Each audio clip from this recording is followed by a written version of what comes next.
Yes, honorable members and our guests led by the CS, welcome to our meeting.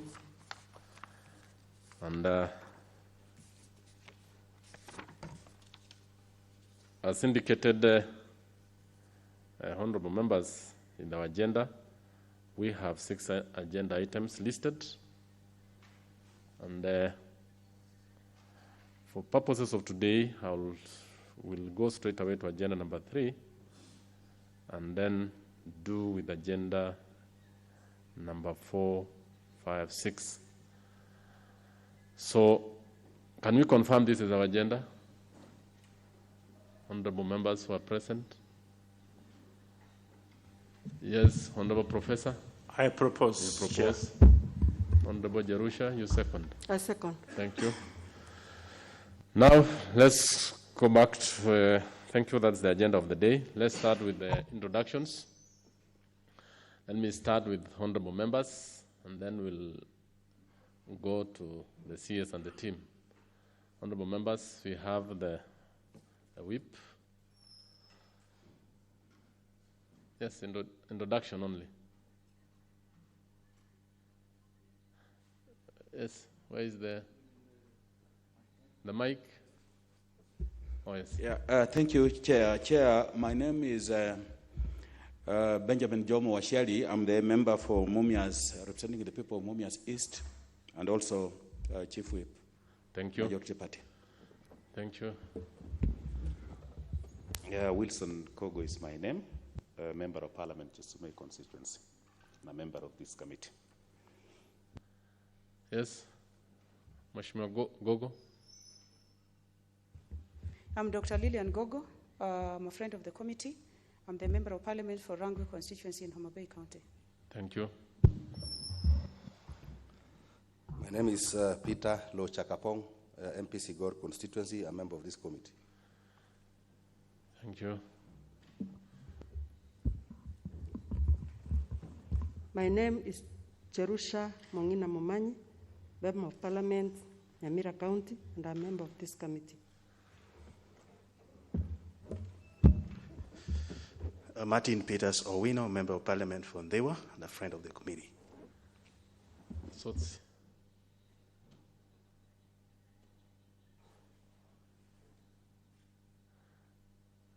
Mike is not on your. Yes. My name is Godfrey Osotsi, nominated member of Parliament, a friend of education, and a friend of this committee. Thank you. I'm seeing other members. Yes, Raso on the other side. Dido Raso, MP Saku, a friend of the committee. Yes, I think the members have Secretariat, kindly introduce yourselves. My name is Professor Zadoko Gutu, Bomachoka Borabo constituency. Oh, thank you, Prof. Daniel Mutunga, Principal Clerk, National Assembly. I'm Lutesh Eugene, Audio Officer, recording the proceedings. Philip Lekarkar, Committee Clerk. Manuel Parashel, Sergeant at Arms attached to this committee. Catherine Wangoi, Sergeant at Arms. Thank you. Now we go to the CS to introduce the team that is present with us. George Magoha, CS Education. Can the other members introduce themselves? Julius John, PS VTT, that is Vocational and Technical Training. Thank you. Belio Kipsang, Principal Secretary, Basic Education and Early Learning. Honorable Chair, my name is Simon Nabukwesi, PS University Education and Research. Thank you. Mumina Bonaya, CS Education. Tirimba Machogu from the Ministry of Education. Simeon Odera from the Ministry of Education, Office of the Cabinet Secretary. Kobia Kamau, Senior Secretary Administration. Eric Ogur, Office of the CS. Joseph Oteo, Office of CS.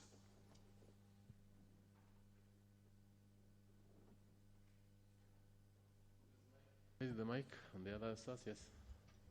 Odingo Moses, Minister of Education. Jeremiah Munai, Minister of Education. Christopher Yegon, Ministry of Education, State Department for University Education. Frederick Haga, Acting Director, Directorate of Special Needs Education.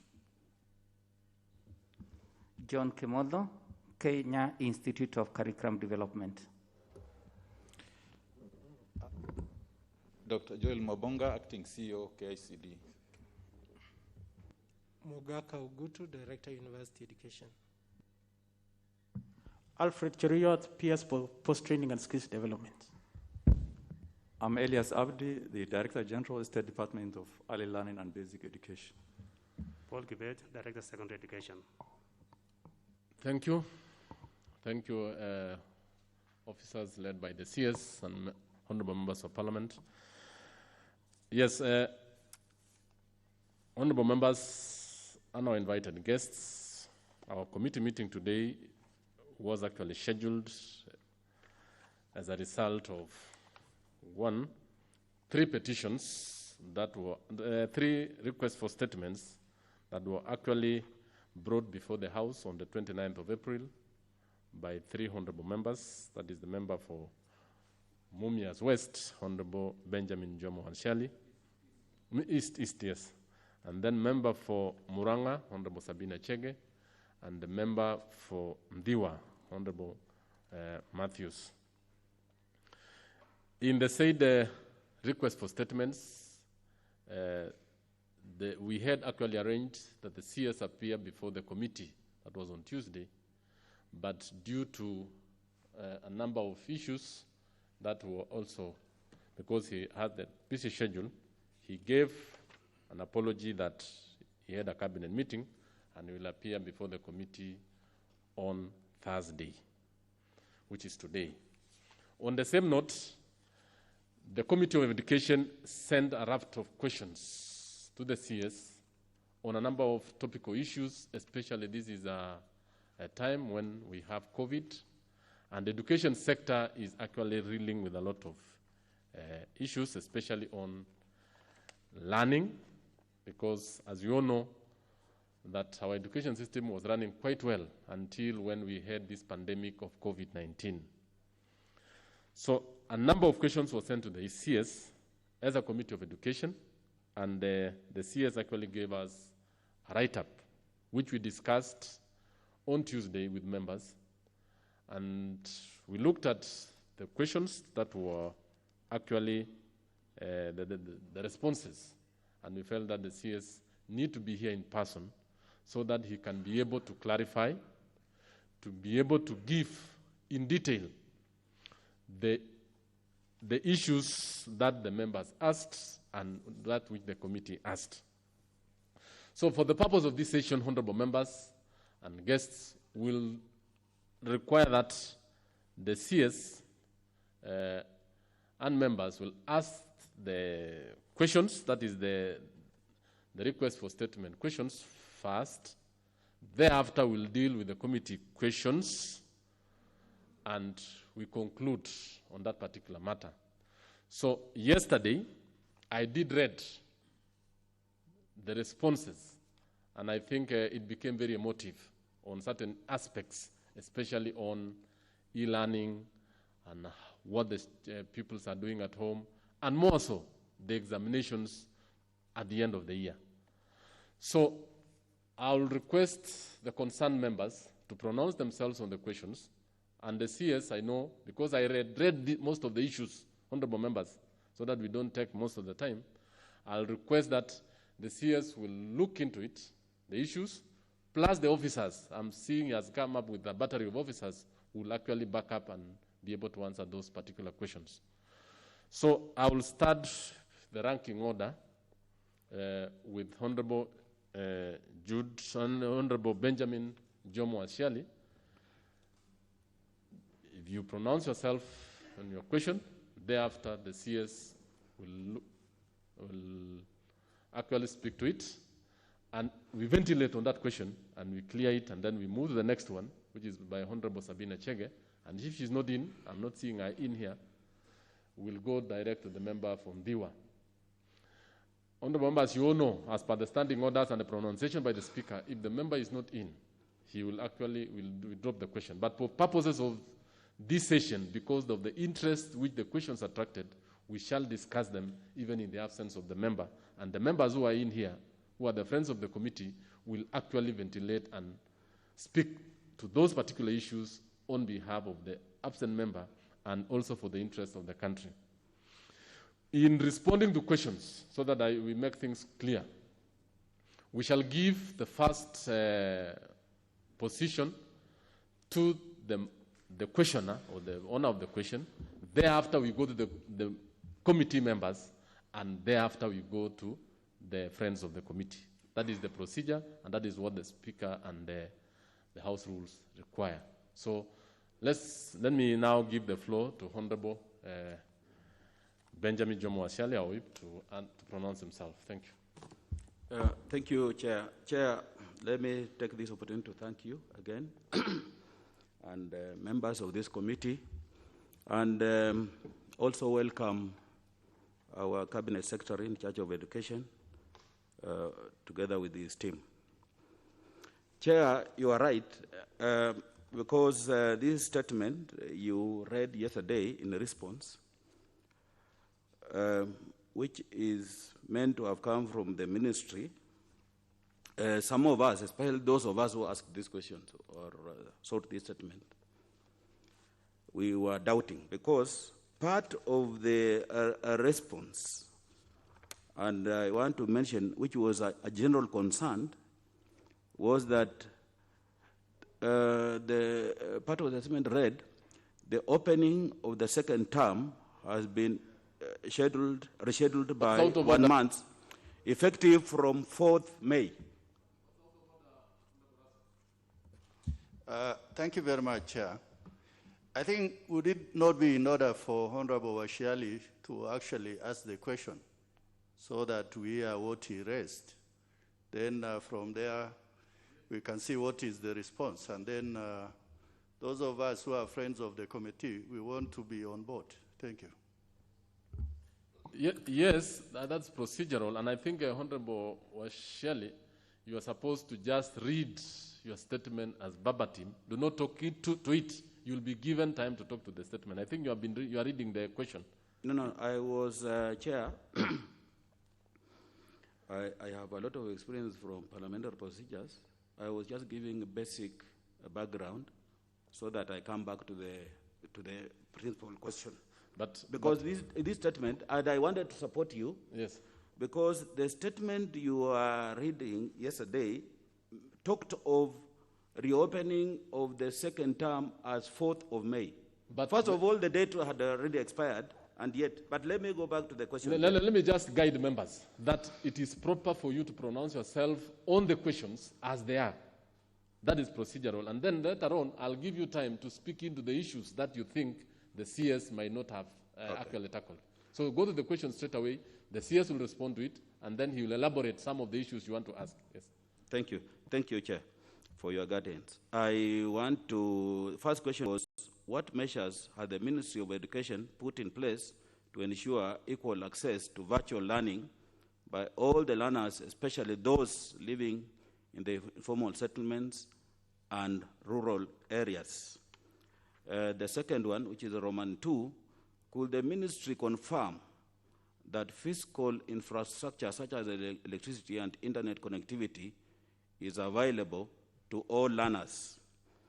Then Roman 3, what plans has the ministry put in place to ensure that the e-learning platform is sufficient for preparation of candidates who are due to sit for the national examinations at the end of this year?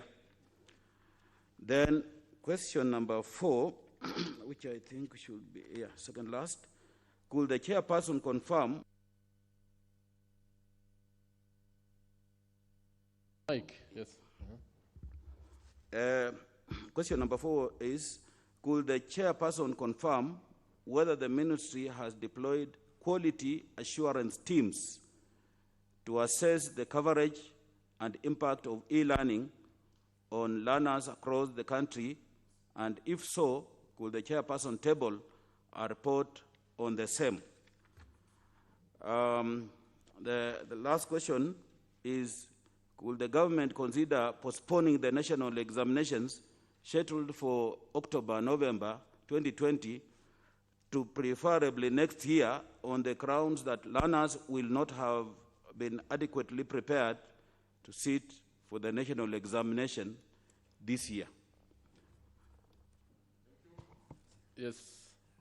CS. Thank you, Mr. Chairman, and the committee members for giving me this opportunity to come before you this morning. I would like to state from the first perspective that the COVID-19 pandemic is an international pandemic, and it did not give us notice. And therefore, everybody, including your good selves, have good reason to be very concerned about the outcome of this pandemic. And therefore, my first point, Mr. Chairman, before I address myself to the question, is that this is a problem whose solution will require everybody's input, not just the Cabinet Secretary Education's input, including your most honorable selves. You must give us the way forward, because nobody knows the way forward. Having said so, Mr. Chairman, I will address myself very briefly to the questions by the honorable member, because I believe that they have been presented through the full House yesterday, during which there were very emotive debates. It is true, ladies and gentlemen, and this is not something that I need to come and explain, that in our country, at the state of development where it is today, it is very true that it is not possible to give online learning to every child. And I have said that statement at every stage, at every point that I have spoken to the public. But I have a job to do.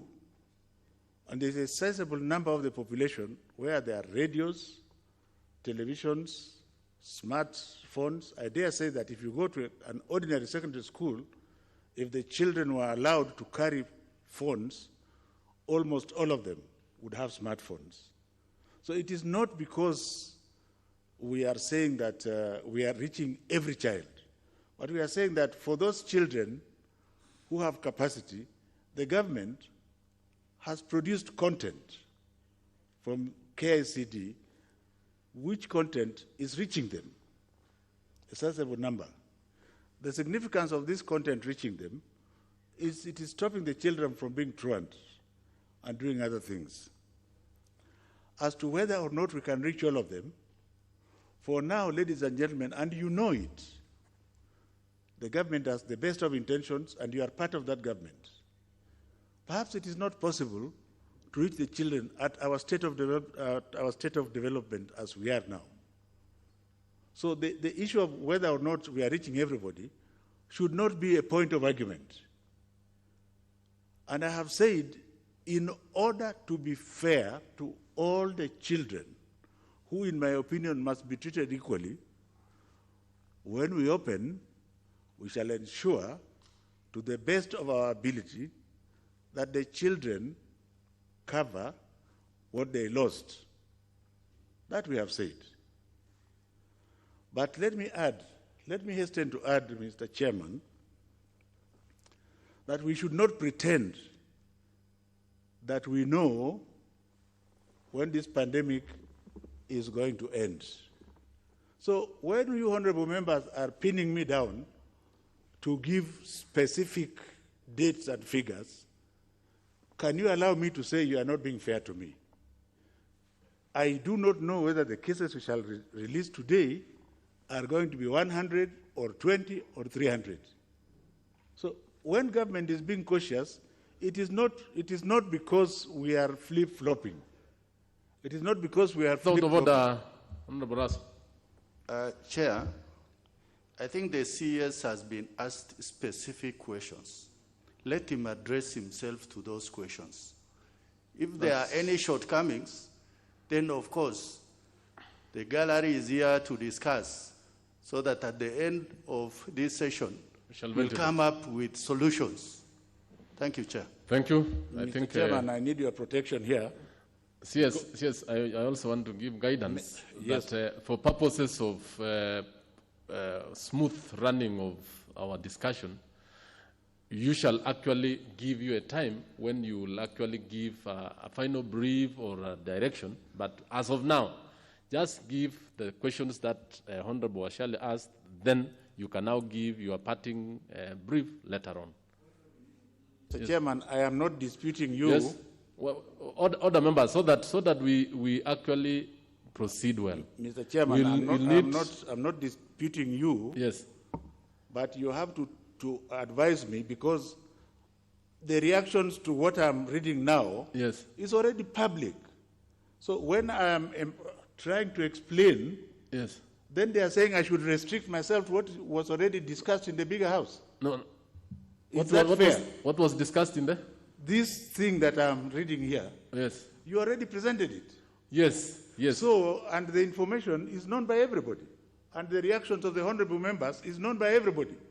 So you still want me to pretend that this is the first time we are dealing with it? No. That's why I actually gave a direction, Honorable CS, that you'll speak into the issues, but you'll not read them word for word, because we read it yesterday. That was the discussion. So what you need to do is to just work on to those particular questions, and then we make progress on the issues that was raised by Honorable Washali in an orderly manner. Yes, Honorable Sosi, what's the issue? You have a point of order? Order, yes. Yes, press the button, yes. Chair, yes. Looking at the questions that were asked by members, you realize that one thing is common in them, Yes. that is e-learning. Yes, that's true. Chair, I have the advantage of being a computer scientist. And I can tell you the issue of e-learning is a multifaceted issue. What is your point of order? My point of order yes.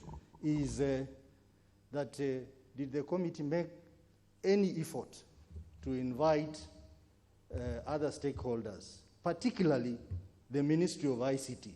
Because I don't think we will discuss the issue of e-learning You're out of order. conclusively You're without understanding the position of the Ministry of ICT in terms of provision of technology. Order, Honorable Sotsi. Actually, you're out of order, because the issues, and we all know ICT cuts across all sectors of the government, all of them. But as of now, we are dealing mainly with e-learning and the questions asked by Honorable Washali to the State Department, to the Ministry of Education. So kindly, if there is need, we shall invite that particular ministry or department to come, and they shall ask the questions. I know that. So be guided on that. And members, let's allow the CS also to answer these questions so that we make progress. Because if we just interrupt, we will not move. Kindly. Allow the CS to answer. Honorable Gogo, you have a point of order? What's the issue? Yeah, there is a point of order, Honorable Chair. Thank you very much. Yes. As much as the CS is interested in addressing the nation, he's addressing a parliamentary committee. So Yes. he should restrict himself to addressing the issues that the questions that have been raised, and he answers the questions that have been raised, and he answers pertinent committee issues. Yes. Not what the public is seeing. But let me also guide members that it is not robotics here. It is not about the CS being so much on particular issues. There are certain issues which is in his own discretion. If he thinks it is within the question, he can just veer off and just, for purposes of our information. So if we just put him in a robotic system where he can't turn left or right, it's not going to be proper. Let's allow him, because he has a discretion and he has understanding of his sector, he can actually tell us these are the issues. If he needs to inform us, he can inform us and inform the public. So let's allow him to really take us through. Thereafter, we can allow us to ventilate on this. Be guided on that. Honorable CS, proceed. I wish to confirm that currently the physical infrastructure such as electricity and internet connectivity is not available to all learners. The ministry has been leveraging on electricity infrastructure that has already been rolled out by the National Grid through the Last Mile program. The ministry has also been applying the same strategy by leveraging on the increased internet connectivity by the Ministry of ICT and Broadcasting. The ministry will continue to liaise with 2 ministries in view to taking advantage of any additional electricity connections and internet connectivity so as to reach as many learners as possible. Mr. Chairman, question 3. In addition to TV and radio lessons, the Kenya Education Cloud has proved useful for the candidates who are due to sit for the national examinations at the end of this year. The cloud, whose domain is www.kec.ac.ke, hosts interactive digital content, radio lessons on demand, e-books for all levels, to serve the pupils and teachers, and online courses for teachers on curriculum integration and the use of ICT. Digital uploading from the internal sources, radio and TV sections of KICD and external publishers is continuous. All digital content is accessible free of charge during the period of COVID-19 pandemic.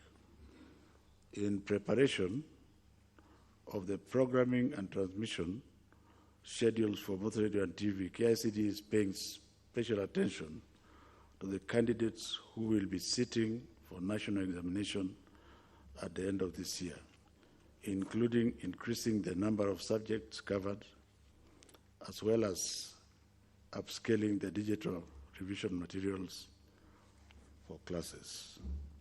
Number 4, Mr. Chairman. Quality assurance and standards officers have conducted a survey to gather information on online and media learning. The survey was guided by 5 indications. 1, awareness of radio and television lessons on KICD Edu Channel and other online programs, quality of teaching being offered via online and other media, quality of supervision of learning by teachers, quality of assessment of learning by teachers, the role of stakeholders such as teachers, learners, principals, head teachers, parents, religious organizations in enhancing online learning.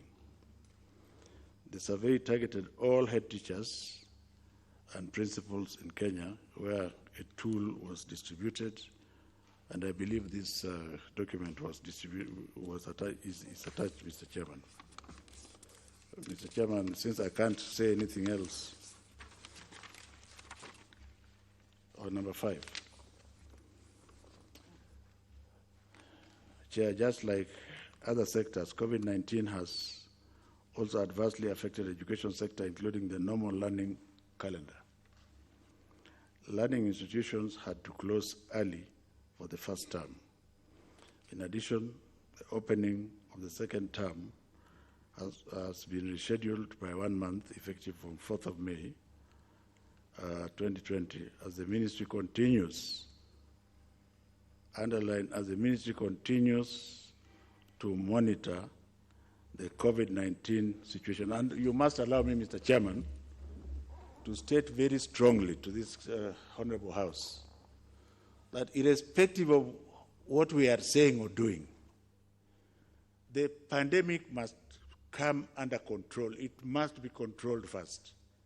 Everything else will have to follow. And when I keep saying that, all these questions that are being asked will depend on how the government controls the pandemic.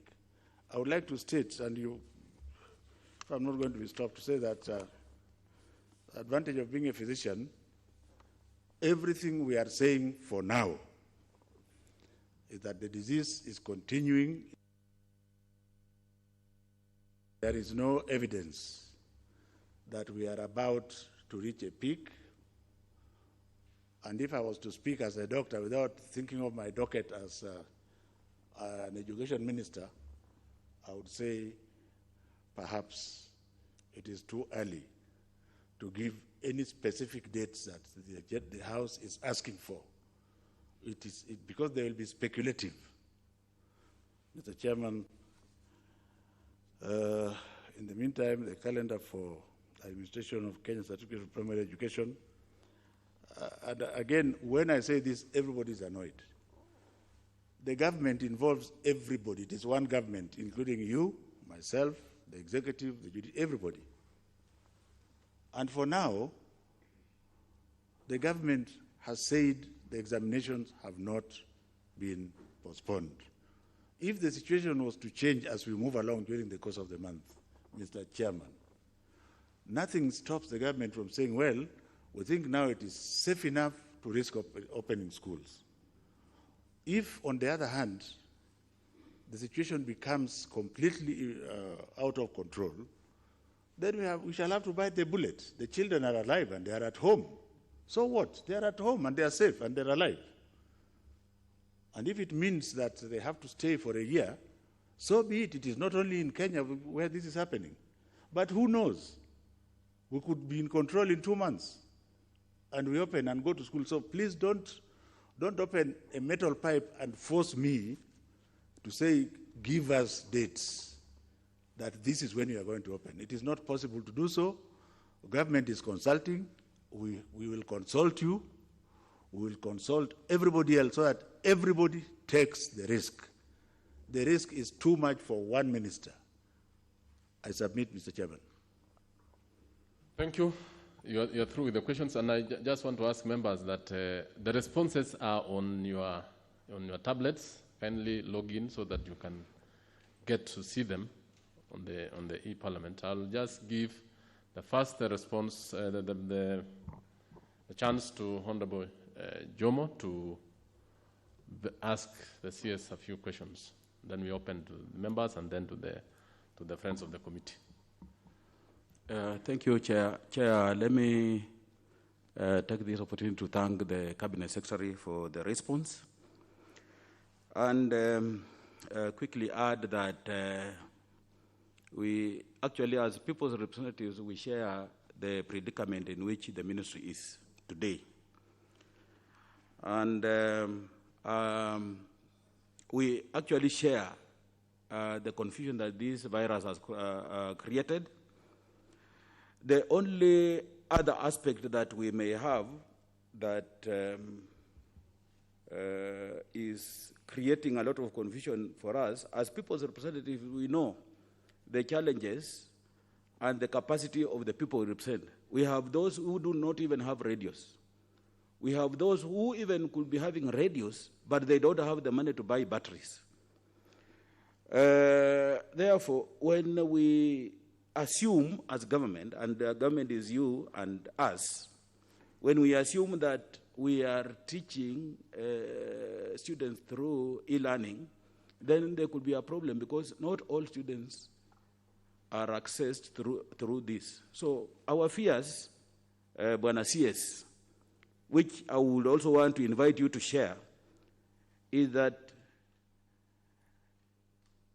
I don't know whether you will regard this as going through the syllabus, because our fears will be, and we are hopeful that at the end of the day, this virus the effects of COVID will end. But should it end, would you then regard that since the students were learning through e-learning, they would have covered a certain level of syllabus, in which case then you would have to test them based on the e-learning, or you'll just have to go back to where you left from and then proceed from there. This we are saying because we have the knowledge of the rural Kenya, and it's good that you also agree with us that with the current development status of this country, not everybody has the advantage of having electricity and all these facilities that we are trying to use as a means of teaching our learners. That is our fear, Chair. and I would just want us to proceed from there. I think you've asked that. The CS, you can respond to that. Then I open the floor. Mr. Chairman, the Chief Whip wants to know. Honorable Jerusha, just allow the CS to finish that and then. There was something I was adding on top. You wanted to? Yeah, what I wanted to add. No, you will just ask. You will give you the time. Okay. Yes.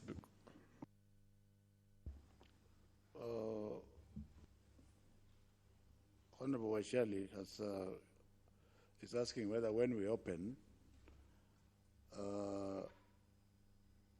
children would be assessed on e-learning. I want to say this. Education is not just about exams.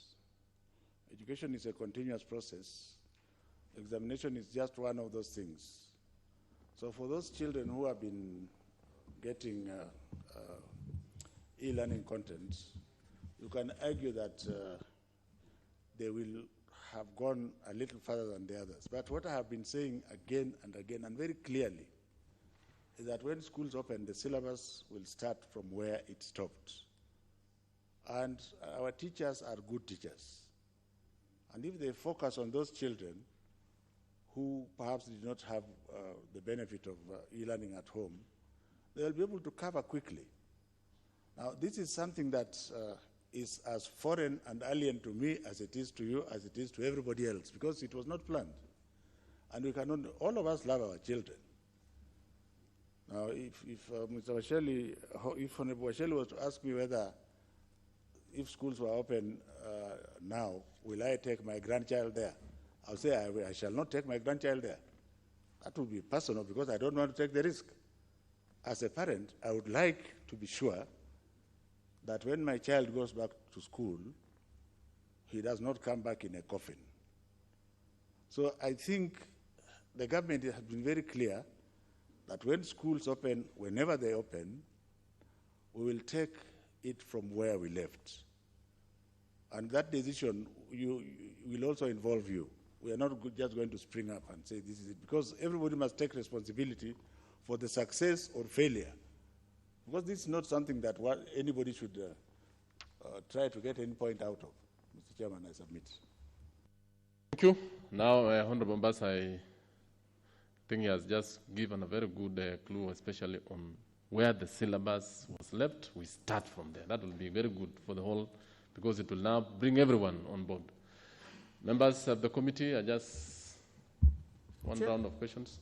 So that will give the friends of committee later. I'll give Honorable Jerusha, Honorable Professor Ogutu, Wells, member of the committee, Honorable Lochakapong, and then Honorable Engineer Zambia. And then Eve Obara, the last. Just one question so that we go to the second round and we finish. We go to the next question. Yes, Jerusha. Thank you, Chair. I also want to thank our CS for the response. But where the problem is, as representatives of our people, we have heard the cries. Most of our children, when they hear that others are still learning, they are under stress. Some are asking serious questions. Is it possible for the ministry? Because he has said, finally we shall again restart the syllabus from where we stopped.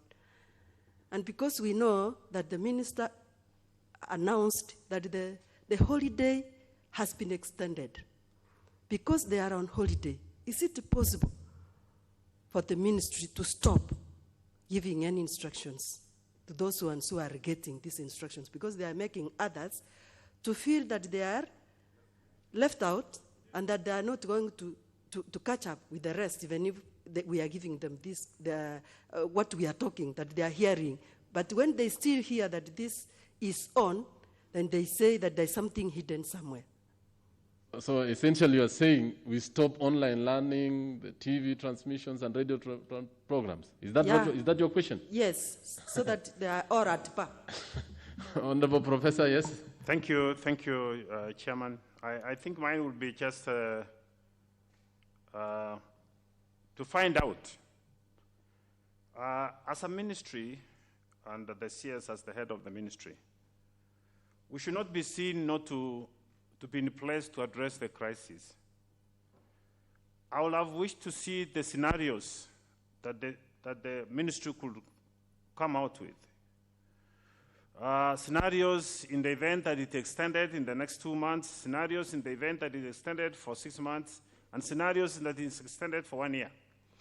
And in collaboration with the other agents, be able to give us a kind of an indicative direction on how the ministry intends to manage this crisis. Thank you. That's your question? That's my question, yeah. Yes, thank you. Honorable Lechakapong. Yeah, thank you, Honorable Chair. I got the impression that the virtual learning is basically meant to keep the students busy while at home. But now the question I have is, does the ministry have regulations on virtual learning? And if yes, what does it say about Kenyans who are offering to teach our children either via their Facebook accounts, Instagram, and others, and who are not teachers? So what is the position of the ministry regarding that? And then finally, the last question, what is special needs? How are they taking care of special needs learners, those who are blind, deaf? What is their program for them? Thank you. Honorable Engineer Zambia. Thank you, Chair.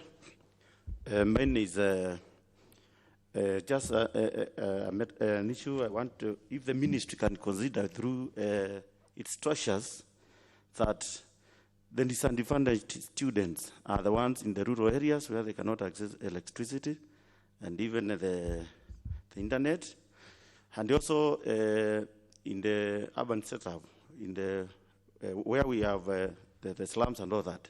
Is it possible, because the teachers are still on payroll and they are still getting salaries, in the villages, can we have some structures where we can have some monitoring of the students who are just who are in the villages, so that they can actually get some information from the ministry through the sub-counties and all that, so that they can access the learning materials? Thank you. Eve Abara. Thank you, Chairman. But my question, I think, in a way, has been asked, because I was taking it up from the point when the minister said that when the government opens, whenever they will open. And actually, it has been asked when I wanted to know, can you please tell us what are your plans? And my colleague asked the scenarios. If it's going to take the same thing, if we are going to open in June, what if it happens in August? What if it happens in September, in that manner, so that we have the comfort or the confidence that at least there are plans in place? Thank you. Fortunately, we also have a medical doctor who heads the ministry, and he understands fully the implication of this disease. And for this country, unfortunately, all of us in the world are experiencing this pandemic, and it's difficult even to say that we can benchmark, because we are all experiencing it at the same time. But the little that they have done, we appreciate the little that the ministry has done so far. Thank you. As if you were supposed to ask the question, now you are. I said it has been asked. Oh, yes. It has Honorable been asked. members, Yeah, thank you. Honorable members, I know I've seen some members come in. We shall now allow the CS to answer, but before he answers, I want to ask the honorable members who came in to introduce themselves, and even the guests who came in, so that we get to know who are within. Yes. Member Fonjoro, I've seen you. Just introduce yourself only. Thank you very much, Chair. I'm Charity Kadhambi Chepkonye, Member of Parliament, Joro Constituency, Nakuru. Just introduction. Yes, only that. Next one. Member for Tharaka. Thank you, Chair. I'm Beatrice Nkathanyaga, Member of Parliament for Tharaka Nithi County, and a friend of this committee. Yes, Member for Gishugu. Thank you, Chair. My name is Geshimo Gedenji, MP Geshugu. I'm a friend to the committee today. And may I proceed to ask my question? No. Just introduction, yes. Thank you, Chair. My name is Songondo Were, MP for Kaspol and a friend of the committee. Yes, next member. Thank you, Chair. My name is Honorable Elisha Ochieng Odhiambo, the MP for Game and a friend of this committee. Engineer Zambia? Engineer Zambia, member of Parliament, Kilome constituency, and a member of this committee. Honorable Danga? Geoffrey Magoha Odanga, MP for Matayos and of the Committee of Education. Honorable Kolosh? Ahmed Kolosh Mohammed, MP Wajir West. Honorable? My name is Mushangi Eric, Member of Parliament for Runyenjes constituency and a member of the committee. Makali? Makali Mulu is my name. I'm Kitui Central, friend of the committee. And Dr. I'm Dr. James Nikal, Member of Parliament for Seme constituency in Kisumu County and a friend of the committee. Thank you. Any other officer who came in late to introduce themselves? Thank you, Chair. My name is Tom Mulati, Acting Director, Technical Education. Thank you. CS. My name is Zach Kinuthia, CS Education. Thank you. CS, now you can proceed, answer those questions, and then we have the last round. To introduce myself? Oh. Yeah, Professor Jacqueline O'Dwell, nominated Member of Parliament and a friend of the committee. Thank you. Thank you, Chairman. I will answer some of the questions and others I will refer to the PS Belio Kipsang, especially the one on regulations and the one on special needs. But let me start by answering Honorable Jerusha that the government of the Republic of Kenya at this time is not going to consider stopping e-learning, because I keep saying that our glass is half full, is not half empty, and that all our children are equal. Those who can access content, they will get access of the content. And I would also like to inform you, Mr. Chairman, that we have private schools which, in addition, have arranged extra content. We have not stopped them. This is a free country, a government of the people by the people, so it is not proper to stop, even if it is 50%, to stop so that you can be the same as the one who is not getting. I think it's better to allow the ones to get and hope that the period is as short as possible, and when the time comes, we shall empower the others. For Professor Gutu, Honorable Professor Gutu, yes, indeed, when I took over this job as a cabinet secretary, I had a very simplistic mind. And of course, when this crisis came, I had 3 scenarios which I was ready to talk about. But I readily realized that the first scenario was not even an option. And when I consulted upwards, I said, let us look at the situation a little bit more.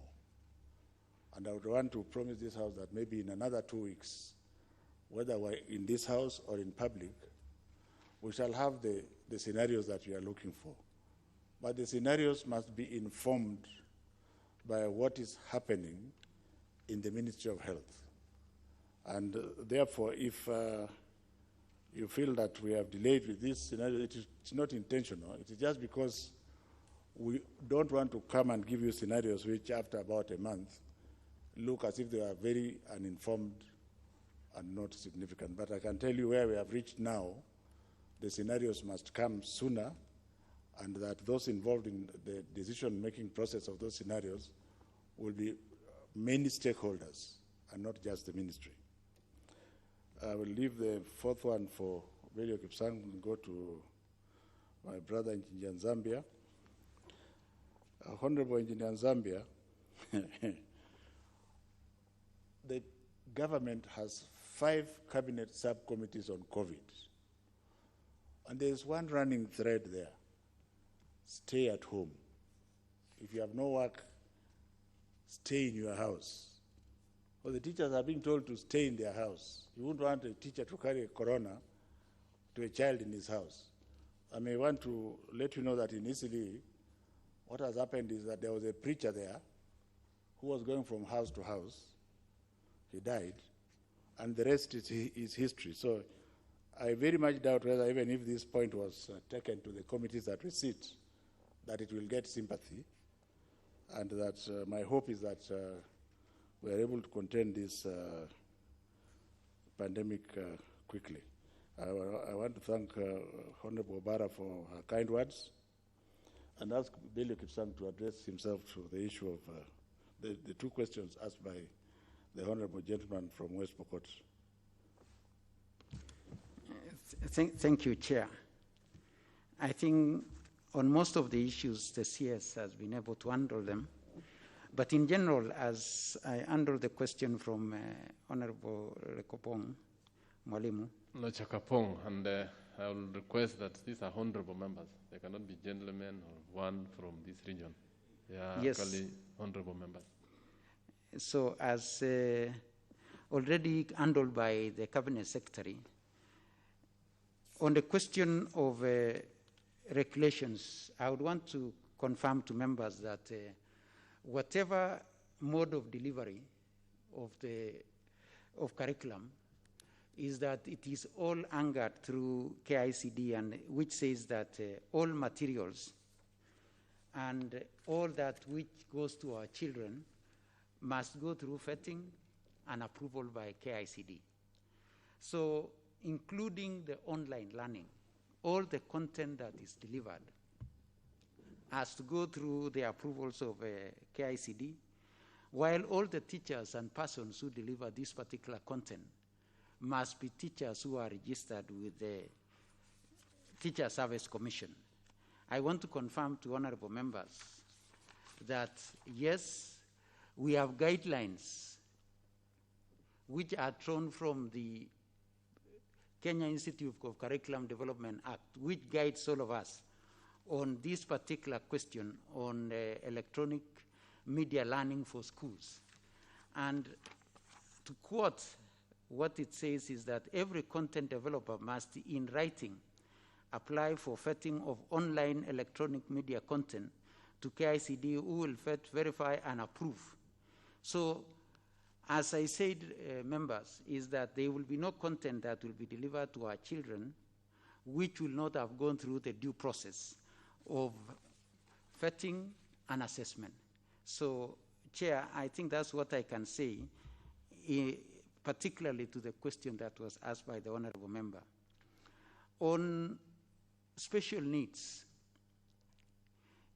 yes, we appreciate that this particular pandemic came at a time that we may not have necessarily developed all the content that will capture all our children, and that's why we are saying there will be challenges in capturing all our learners. But notwithstanding is that when we provided learning materials to our children, and that we have a one-to-one book ratio to our children, is that these particular children, both on special needs and on the regular learning, is that they have these particular learning materials and instructional materials that is available to them even in their homes, that is addressing all children, both of special needs and our regular children. So within the bigger context, not necessarily of e-learning, but of availing the necessary materials to our children, and of which materials most of the children have them at home, is that they are properly and adequately provided for by having those particular instructional materials. Given this particular situation, Chair, is that going forward, it is also an opportunity that as a government and as a people of this country, that we shall be able to widen the scope and improve on this particular e-learning, so that as we go forward, because that is where the world is going to, is that as we go forward, then we shall be better prepared going forward in ensuring that the alternative mode of delivering curriculum will be easily available. So, Chair, I think on the question by Honorable Member from West Pokot has asked, I think that's what I'll say, though maybe as we finish on the discussions, then I will also at some point be able to give the mitigating COVID impact and how we are dealing with it as a ministry, and be able to, at that point, also table to the members what we call the Kenya Basic Education COVID-19 Emergency Response Plan, which has been prepared to be able to deal with this particular situation in which we are in. I will be able to make some comments at some point, Chair, on this particular response plan. Thank you. Thank you. I think, Honorable Achapokong, you have an issue? Yes. Before I open to the other members, yes. Yeah, thank you, Honorable Chair. I appreciate the response by the Principal Secretary. But in my question, I also did ask if regulations are there, what does it say about those of us who may not be trained teachers, and yet they are offering to teach, either using their Facebook accounts or Instagram or things like that, either in our constituencies or in this country. Because we know that trained teachers are supposed to deliver content to our learners. Now, during this time, we have these kind of scenarios emerging. So what does regulations say about this? Especially the non-teachers. Yes, those ones who are not trained teachers, yes, and they are offering to help during this time. What does the regulation say? Yes. I think what I'll say is that COVID-19 pandemic, as we deal with it, it does not exclude what is already existing. There is Teacher Service Commission, which is a constitutional commission with the responsibility of registering teachers. Anybody who is not a teacher and providing content is undertaking an illegality, and we shall be able to take action as provided by law. Also, anybody who may provide content that has not been vetted and approved by KICD, notwithstanding the circumstances in which we are in this particular pandemic, they remain illegalities, and action as provided by law will be taken. Thank you. I just want to ask this question as CS. Let me just ask this, that there is a group of schools that are online and they are charging, especially private schools. What's your take on that? The students are at home? Yes. Mr. Chairman, honorable members, I would like to state my personal stand on this issue first, that we have 155,000 teachers engaged by the private schools in Kenya. The teachers that are engaged by government are being paid. In order for those teachers to remain in service, they have to be paid. Now, I am not talking for anybody, but I think it is some form of justice if these teachers develop additional content which they use to convey to their children online. The question is, when it comes to charging, they should talk to those parents, because those parents are the ones who are able, and agree on a pro rata basis. If you are going to charge X, then you charge X minus ABC. So in principle, since this is a free country, I do not see anything wrong with it. Because in any case, there are schools which charge up to 1 million shillings a term. Now, if they want to continue to give content to your child in addition to what you are giving, I think the question is, are they charging the full fee or are they prorating? I think there is absolutely nothing wrong with charging for a service delivered, and the comfort is that even the children in private schools are our children, and that when schools open, the schools should find their faculty in place to teach them. That's my take there, Mr. Chairman. Thank you. Let me open the floor now for the friends of the committee. Let me start with the Osotsi. That's one question. Dr. Nyikal, Honorable Makali,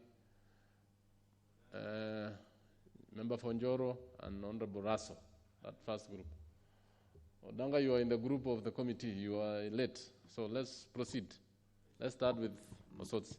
Thank you, Chair. First of all, I must commend the CS and the team. Specifically one question. Yes.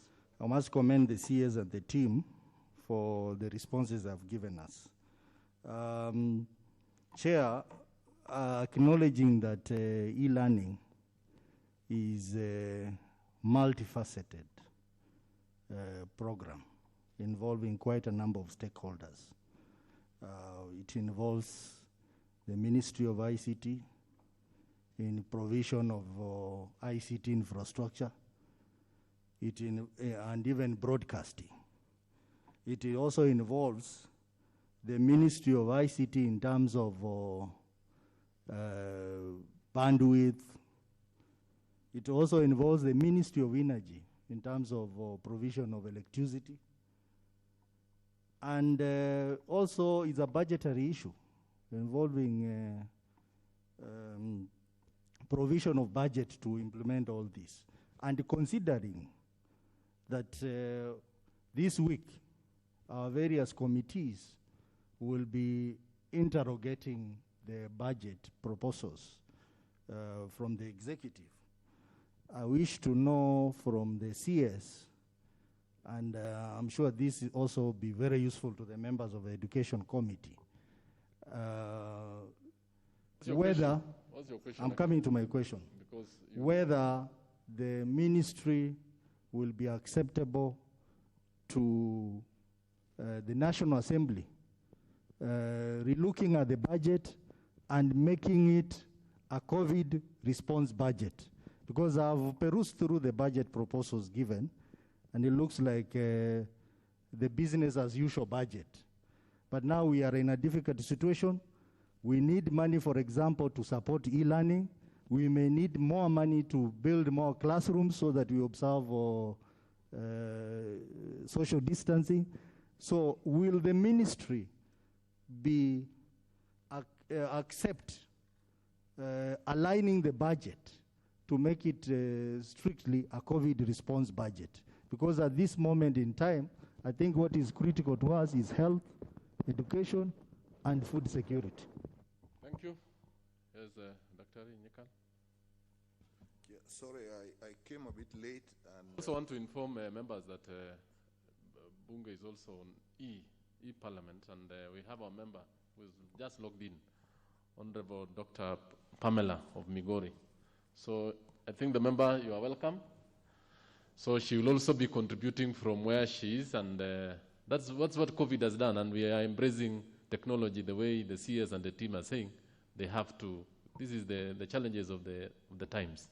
So Pamela is just locked in, and more members will be locking in into our session.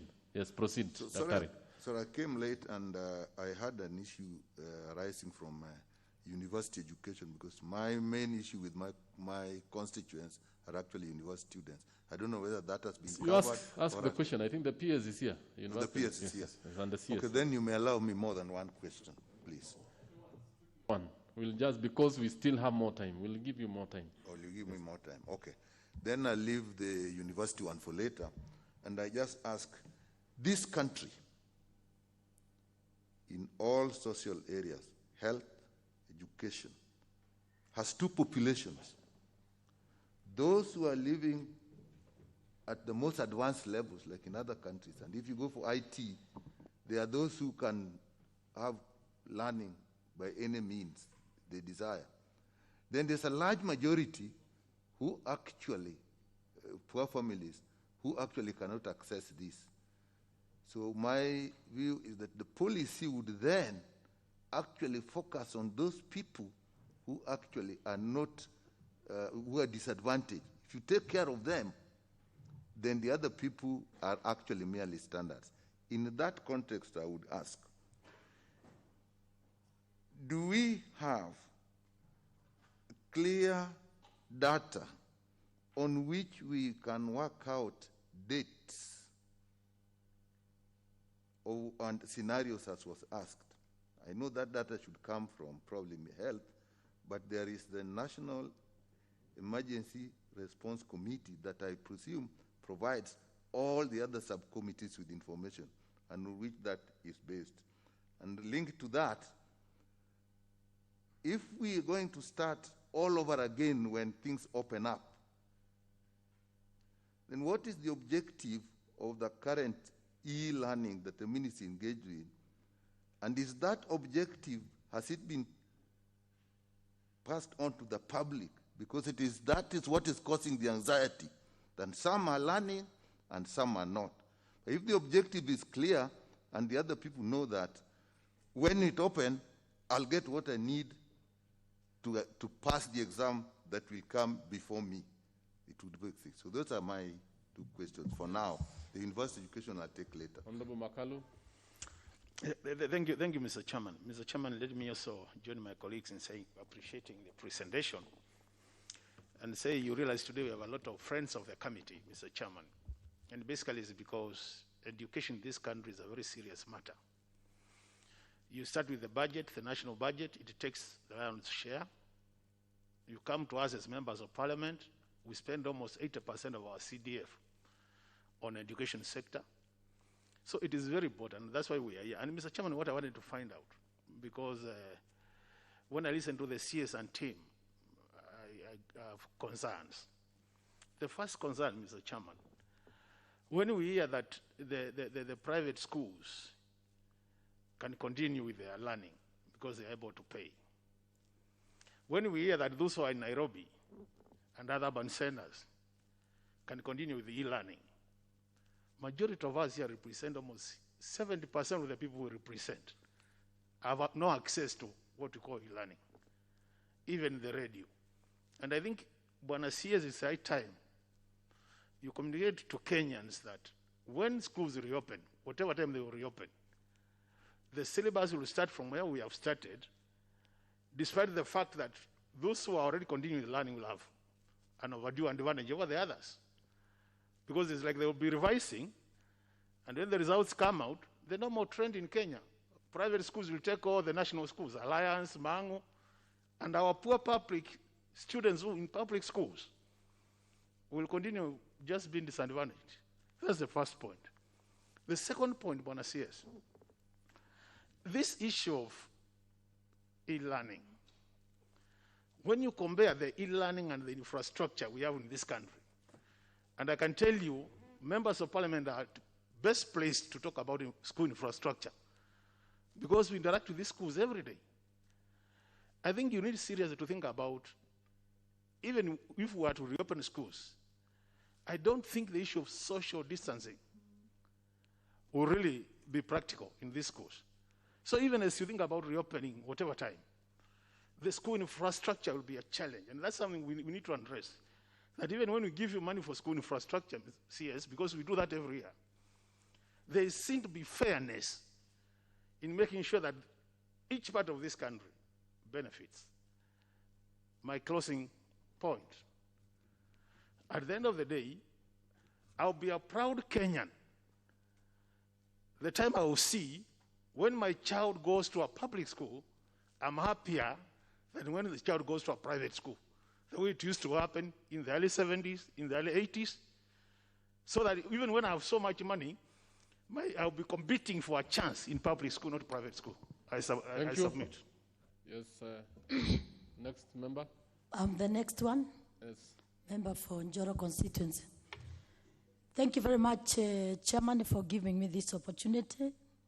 Having listened to the CS, I wish to go back and comment that our expectation as members of parliament is that education to be an equalizer to all our children.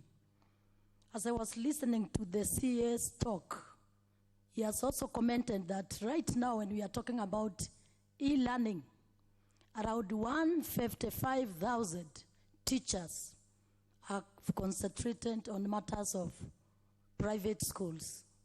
My first question to the CS,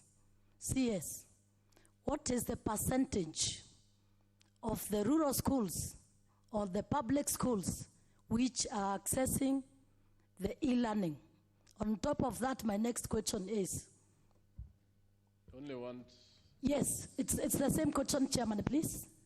On the same line of the percentage, I would also like to know what is the percentage in relation to the primary schools and the secondary schools. And lastly, Chairman, it's just a comment as a... We are very strict on this because there's a lot of interest on this. You are just giving to, and now give to Honorable Thank you, Russell. Chairman. I was just summarizing to say this, Chairman, with a lot of humility, because sometimes having a sitting with a CS, the last one, but be very brief. Yes, I was just saying lastly, as we are planning to, as we are talking about our children going back to school, CS, recently before coronavirus, we were talking about 100% secondary school transition. It is not possible, CS, your ministry, even registration of schools, it's a big problem. Thank you. Thank you. Yes, Russell, and then lastly, Gogo, and then the CS responses. Yes. Thank you very much, Chair. CS, I think we want you to understand us as members of parliament. We are actually talking on behalf of people. All of them cannot be here, so we represent them. And also, I think the buck stops at you on matters education. Honorable Chair, I'm addressing this question on behalf of all the people of Northern Kenya. Less than 10%, if we talk about e-learning, will at the moment be actually on that platform. My question is, learning has not stopped. It's only that teachers and children have stopped going to school. So, as the Ministry of Education, would you consider actually dividing Kenya into 2 or 3 sectors? There's those who are learning because they are on the e-platform. There are those who partially are. And there's a third group that actually, when you watched KTN yesterday, there were boys who were herding goats and they were carrying books. So would you consider dividing Kenya into 3 sectors so that effective learning in all the 3 sectors take place? The final question, Chairman. Yesterday, Wuhan, the epicenter of COVID-19, actually they are opening schools. Internationally, what are the lessons learned as a ministry for us also not to say that the schools will remain indefinitely closed? At some point, we must open our schools. Thank you, Chair. Thank you. And members, no issues here, we have a lot of interest. And I'm just pleading with you, just one major question, because most of these have been asked. So Gogo, to ask one question, and then we go back to the CS. Then I'll just give one round of questions, then we go to the next one by Honorable Peters Owino. Gogo, Thank you yes. very much, Honorable Chair, Honorable CS. I'm glad that you're able to share this platform, and all of us, Honorable Chair, are here by virtue of having gone to school. We have some basic form of education. And the way it has earlier been said, education is an equalizer, and it is a very emotive issue. When it comes to education, Chair, it has to be emotive. There is not going to be any issues of greasing and then being, we'll just address it the way it is. And I want to thank the Honorable CS because he actually answered what I asked yesterday. What we require is take-home messages, not those long stories going around. There was even an issue of cloud yesterday, whatever is in cloud, and there was something, and I was asking What is your question? Gogo? I'm asking my question, Chair. Yes.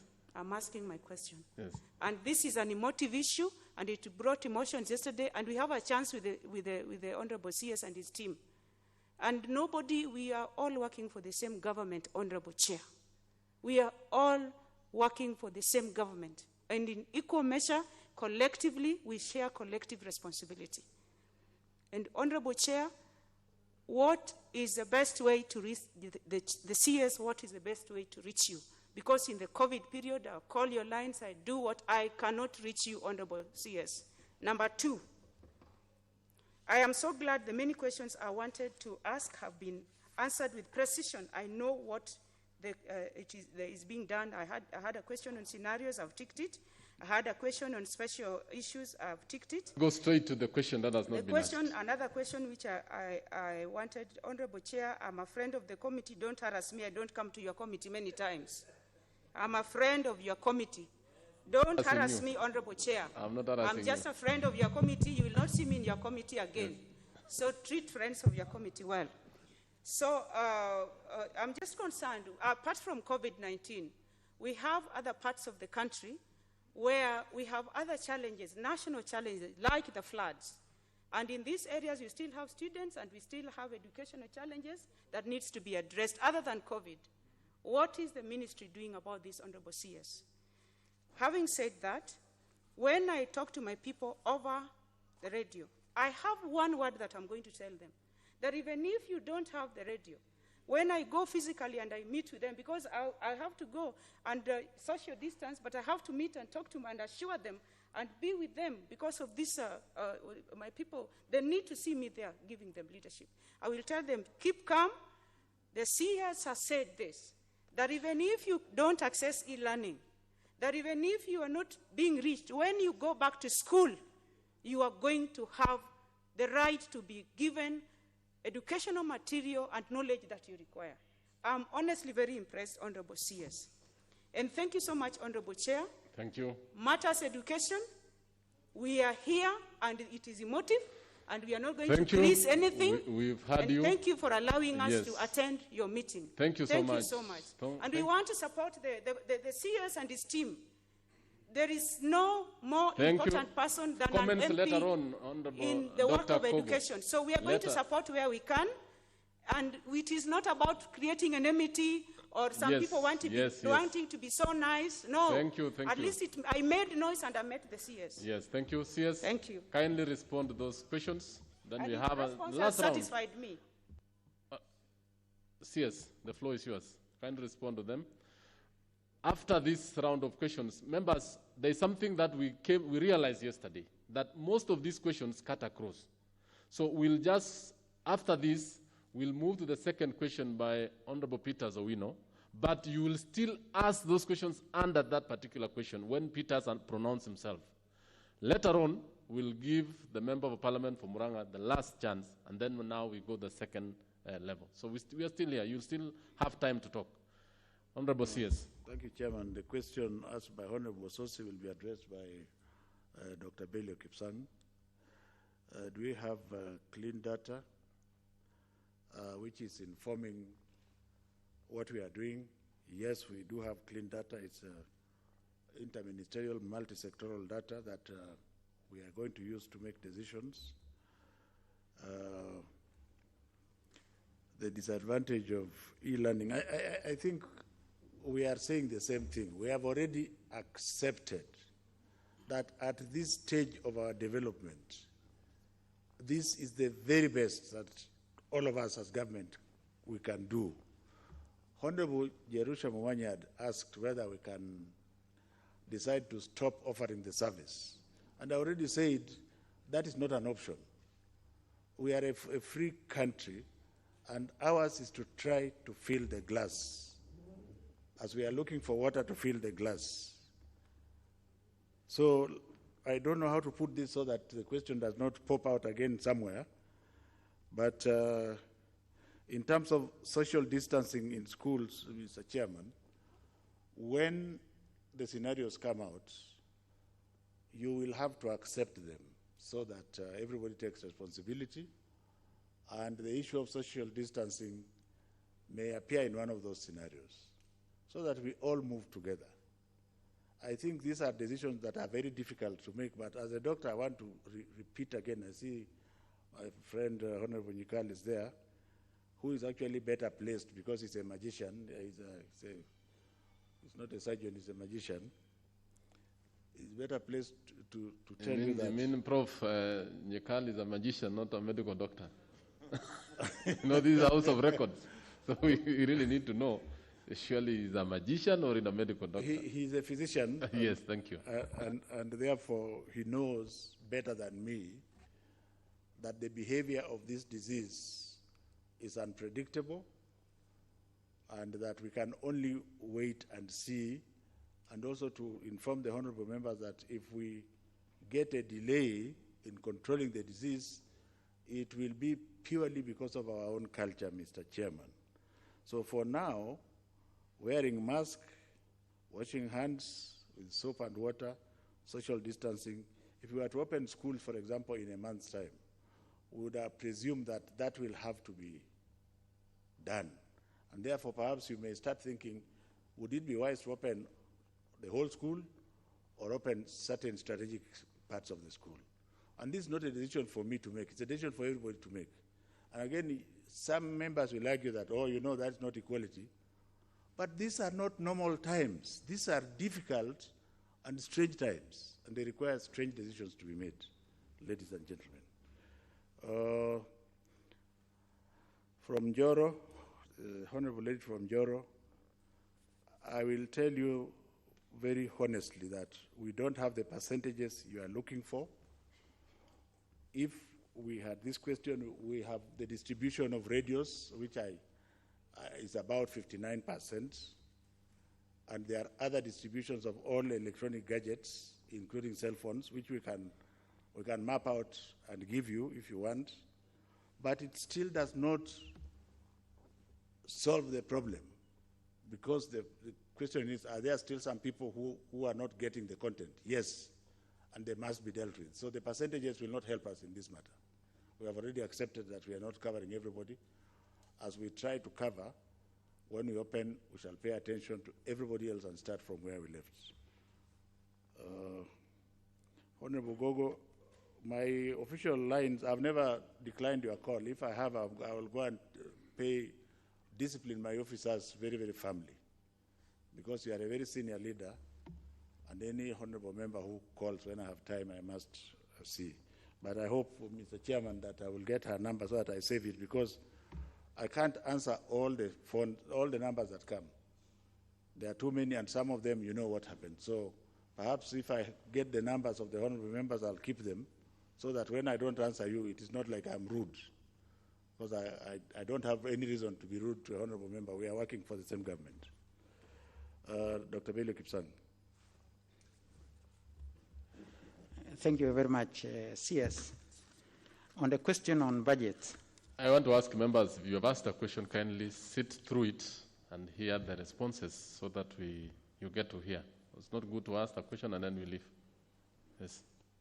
On the question of Honorable Tsotsi, one, I want to confirm to the Honorable Member that we have an interministerial committee on ICT in education that brings together the critical players, including Ministry of ICT. In fact, is housed at the Ministry of ICT as Ministry of Energy. In fact, we also have Ministry of Industrialization, because of in this country now we have some assembling plants of some of the critical ICT equipment. So we have an interministerial committee that looks at all these things. We in the Ministry of Education were given the responsibility of looking at the question of content and anything that touches on education itself. Ministry of ICT will be advising us on issues of broadband, on issues of devices to be used. Ministry of Energy will make sure that there is electricity. So we have an interministerial committee that deals with this particular very critical aspect of learning. On the budget, yes, we have done proposals as the executive arm of government, having gone through cabinet, and there is distinctive roles of ourselves as executive and the distinctive role of the legislature in dealing with the budget. I think we shall be able to be giving presentation next week so that we can give Parliament an opportunity to be able to also reflect in these particular proposals of the executive and be able to engage and give ourselves a better way forward in how we shall deal with the budget in these very difficult times that we have a new normal of dealing with issues. So, Chair, we are going to engage with the legislature next week on the issue of budget. Parliament appropriates, we give proposals, and we shall converge at some particular point in making sure that we are able to move the agenda of government and the best interest of our children. I will also tell you, Chair, that we have widened our scope as a sector in engaging with other development partners so that they can be able to see areas that they can be able to work with us in ensuring that our children are learning. In general, Chair, I think the overarching principle when we are dealing with this issue of COVID-19 is that we are trying to mitigate the impact of this particular disease and to deal with the new normal that we find ourselves in. And to be able to look briefly on this particular document, the COVID Basic Education Emergency Plan, we are looking at three pillars that are very critical so that it can be able to also give members a wider perspective and maybe address some of the questions that may come up. Chair, we are looking at the question of coping. How do we cope with this particular new situation? So it is going to address the coping mechanism It is going to address what we call managing continuity, and the emergency plan is also going to address what we call improving and accelerating learning. In coping mechanism, Chair, I think we are finding ourselves in a situation that is not of normal circumstances. And therefore, when we find ourselves in this situation, then we must be able to put in place coping mechanisms. And like any other situation, when you are giving coping mechanisms, those mechanisms may not necessarily be ideal, but you are trying to address the situation in which you are in, Chair. When we come to opening of schools, we shall be trying to manage continuity. And when we are going to manage continuity, Chair, we are going to look at schools. How do we reopen our schools successfully? How do we make sure that students recover the time that they may have lost? And Chair, we shall also be seeing how do we ensure the inequality that has been widened by this particular situation is addressed. Finally, this particular document, Chair, is looking at the question of how do we improve and accelerate learning? How do we ensure that as we go back to school, we recover on lost time? So, Chair, as we circulate this particular document, we would want to make sure that it captures the three places. We are going to protect the health of our children in the coping mechanism, the safety of our children in that coping area. We prevent loss of time, and that's why we are going to e-learning. And we make sure that remote learning continues to be able to get some time. But I want to say, Chair, nothing will replace the interpersonal relationship between the child and the teacher. And that's why when we resume learning, then we shall ensure that that particular relationship is picked from where we left, and that every child will be able to get an equal opportunity. Chair, I would want to leave at that. As we continue discussing, then we shall also be bringing the highlights that are in this particular Kenya Basic Education COVID plan, response plan. Thank you. Thank you. And by answering the question which was addressing as to whether we should zone the country into three, the government of the Republic of Kenya is one government for one people and is led by one person, and it is not, we don't run away from the problems by dividing them. We solve them to the best of our ability, Mr. Chairman. I submit. Yes, what's out of order, Honorable Raso? Chair, what the CS is saying is totally out of order, because this country is already divided. It is not politicians, it is not us who are dividing this country. Already education has divided us. With COVID-19, it will divide us further. If less than 10% are currently on e-learning, what will he say about 90% who are out there in the villages? Yes, we know this is one country, it's one state, one people. But the idea of trying to justify or hide behind seats, we will not accept it. This is the National Assembly of Kenya, and when we ask questions, we ask on behalf of our people. Yes, I think your question, if I got it right, Honorable Raso, is CS, is the issue of regions that do not have e-learning, do not have TVs, do not have... Is that your position? No, that was not the question, Mr. Chairman. Chairman. Is that the question, Raso? First of all, so that we are on the same wavelength. Absolutely. Is that the position that we have regions within this country where we have no electricity, we have no even FM stations moving on? Is that the issue? That is absolutely my question. That's it. Yes, that's actually basically... Mr. Chairman, yes. I am also a Kenyan citizen. I am answering a question, and I am saying that the government does not support the idea of zoning the country into three different zones. That's what I've said. And I don't think because of that there should be a barrage of insults on me in this chamber. There are no insults, CS. The question is actually very weighty, and I just want to put it very clear, that we have students within this country who do not get the e-learning. We have those who do not get radios. We have those who do not get TVs. What are you doing? There are those who get it, there are those who don't get it. So what are you doing with them? It's a very valid question. Mr. Chairman, you need to respond to that. those students are scattered in every corner of this republic. It is wrong to insinuate that they are only coming from one region, including even from where I come from. There are people without radios. So, Waziri, what are you doing with them? I have said, I was saying in answering the question, yes, that it is wrong to think of zoning the country into 3 regions. If you say Nairobi is one of the elite regions, what about the slums? So it is wrong. That's the government's position. And I think let us also agree to disagree. So we are still back to the same question. I think maybe PS, what are you doing with these children?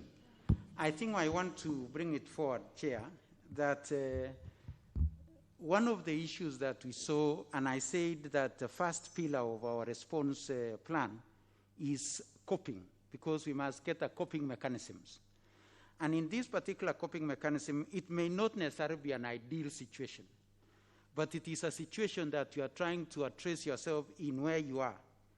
You know, when you are inside a hole and you are fallen in, the best way that is there is for somebody maybe to bring a grain and pass it to you, and then they will remove you slowly. But sometimes the grain might not be there, but you will struggle to make sure that you are out of the hole.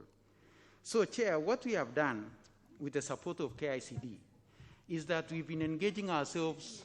We have widened our scope of engagement, and we have brought in as many partners as possible. We are now dealing with 35 what we call community radios. These radios which are deep in the community, so that they become part of the players that will assist us in delivering education. I don't want to look like I'm answering the member, but I want to say, like in some regions in the northern Kenya, we are working with Iftiin radio. We are working with a number of radios, 35 of them, of what we classify as community radios, so that we can be able to widen our scope. We may not be able to reach everybody, but I've been given a number of some of these radios. And in Lodwar, we have Radio Akisha. In Kitale, we have Radio Mitume. In Marakwet, we have Radio Jangwani. So we have quite a number of partners that we have brought on board, so that we can be able to work together towards achieving this objective. But as the Cabinet Secretary has said, the bottom line is, when it comes to the third pillar that I gave, which is improving and accelerating learning, is that every learner will be given an equal opportunity by starting from where they left, and also ensuring that if there is need for remedial engagement for those who are from regions that were not able to get this particular content, then we shall go to that extent as government to ensure that such remedial engagements with children who may be left behind, so that they will be able to have a level playing ground as we go towards examination. Though, Chair, let's separate the current coping mechanism of e-learning from examinations, because when it comes to preparation for examination, we shall ensure that all our children have an equal opportunity, away from the coping mechanism that we're having now through e-learning and other learning opportunities. Thank you. Yes, I think we are through with that, honorable members. I know we have, I just want to alert members that we have 2 of members who are on e-parliament, on Zoom. Honorable Dr. Pamela, I think Honorable Kimunya is not catching up, but some members will ask a few questions on their behalf. I'll ask the member who is online that we are now moving to the next question. And I told you, honorable members, that most of these questions are interrelated. And I'll give you an opportunity to still ventilate on them and ask the CS as many questions as you are. But let's allow the next question to go in. Honorable member for Nairobi. Pasaris, what's the issue? Chair, thank you very much. Chair, I just want to, I understand that we've got so many interventions, a lot of interventions, whether it's radio, whether it's e-learning, and the PS has just mentioned that we have so many partners. Yes. The only way for you to gauge whether all these interventions that you're having on e-learning are working. Is it a question? You're asking a question? Is to do an opinion poll. Have they conducted any opinion poll in various regions to actually be able to tell whether the students are actually getting, because you can have all these interventions, but if you're not doing an opinion poll to try and see whether the interventions are working and are being reached by the families, then you have no answer. Thank you. Thank you. I think, honorable members, I think I want us to have order on how we are running. We are now going to the second question, and I want the CS to note the question asked by Honorable Member for Nairobi so that you will answer in the next session. I will just... I will also want to ask that, let me allow... Is it a point of order or what is it, Honorable Sabina? It's a question. Thank you, Chair. Chair, you know, I'm sorry I came in a bit late, but I had asked many questions and they were responded. Yes. So I just want to give an overview. No, not now. Not now. I'll give you a time for an overview No later problem. on. But Chair, I just wanted to, maybe what the Honourable Member had asked and the response from the PS and from the CS, just to guide the ministry, that you don't have to do demarcations geographically. Yes. And I think what Honourable Member... That's very true. That's yes, very true. what Honourable Member was trying to raise, that there are different classes in this nation. How do we plan to reach them? And that is not dividing this nation geographically, yes, but depending on the classes or social classes, that is so that very we can be able to try and reach, even if it's not 100%, at least the maximum numbers that we can reach. Thank you, Chair. Thank you. And I think the PS has just given us. So that we make progress, Honourable Members, I'll just allow Member for Ndiwa, Honourable Peters, to ask his questions. Later on, I will allow the member for Honourable Professor Ogutu to ask some questions on behalf of Honourable Kimunya. And I will also allow member for Migori, who is on Zoom, to also ask her questions later after the member for Ndiwa pronounces himself on the second question. Kindly, Honourable Peters Owino. Thank you, Chair. I have a disclaimer to make that one of the CS team, Dr. Julius Joan, is a member of my constituency, and he has no input in my questions here to the ministry. Having said that, as a public health specialist, I was so concerned, CS, by health, safety, and wellness of our children in the return to school plan. And I asked this question. Number one, what preparedness and precautionary measures has the ministry undertaken to ensure that the government policy and directives on hygiene and social distancing by schools are observed and adhered to the latter when they reopen? Is the member for Kitui, what's the issue? Yes? You are catching the chair's eye, yes. You have a question? Or he's pronouncing himself because he's the one who requested for the statement. You have an issue? I'll give you to ventilate on it, is it? Will it? Yes, that's okay. But you will allow one at a time, yes. Proceed. Thank you. So, again, not to repeat the question, when the school reopen in this COVID-19, what preparation and precautionary measures are taken in terms of social distancing, which is very key in abating disease transmission? Number two was on the commodities related to water, sanitizers, and containers. What steps has the ministry taken to ensure that essential commodities are available and will be distributed to all schools? Number three was about fumigation. What measures have been put in place to ensure that fumigation and sanitization of schools that were identified and used as quarantine centers are done thoroughly before reopening? And number four, Chair, was about fees, tuition, and exam fee. Could the government consider waiving payments of tuition and exam fees to the needy students who cannot afford, considering that the income of many Kenyans has been diminished by the effect of COVID-19? Lastly, Chair, was about psychological and socio-emotional health of these kids when they return to school. And I did ask, does the ministry have a plan to engage counselors to provide guidance and emotional support system, considering that COVID-19 is shrouded by fear and stigma. And Chair, I want to say I was disappointed with the answers I got, so the CS has a chance and his team to respond to these questions. Thank you. Thank you, CS.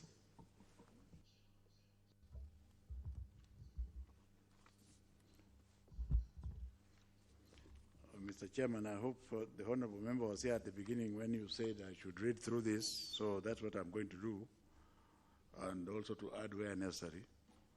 The ministry will continue to engage with the National Task Force on COVID-19 and other relevant government agencies from time to time on policy directions and interventions for the prevention of COVID-19 to ensure that policy on hygiene and social distancing by schools are observed and adhered to when we reopen. Point of order, Mr. Chair. Point of order. What's out of order? I would like if the CS has something else, but not what's submitted, because we all have it. I didn't accept it, and I just give him the chance to expound on whatever was left out, if any there is. Mr. Chairman, you must now protect me. Yes. You must now protect me in this house of yours. Order, CS. What I want to say is, it is not about protection, it is about actual information. We argued about this, and you ruled that I go through this. Yes, I go what through we are it, saying, and again another person is asking a point of order. CS, let's be orderly. That this is where we need information. That the kind of information that you have, you are allowed. That's why I said we are not doing robotics here. You can add more information, because the members yesterday, that's why the whole thing was a motive, was that the answers that you gave actually were not satisfactory. So you just, whatever you are reading, give an additional information, or your officers give more information on issues asked by Honorable Member for Ndiwa. Kindly. Man, I will continue that way. Yes. But you should remember that at the beginning of this sitting, that is what I was doing, and another member stood on a point of order, and you directed me otherwise. No. Just proceed and add information to the kind of information you have. Proceed, CS.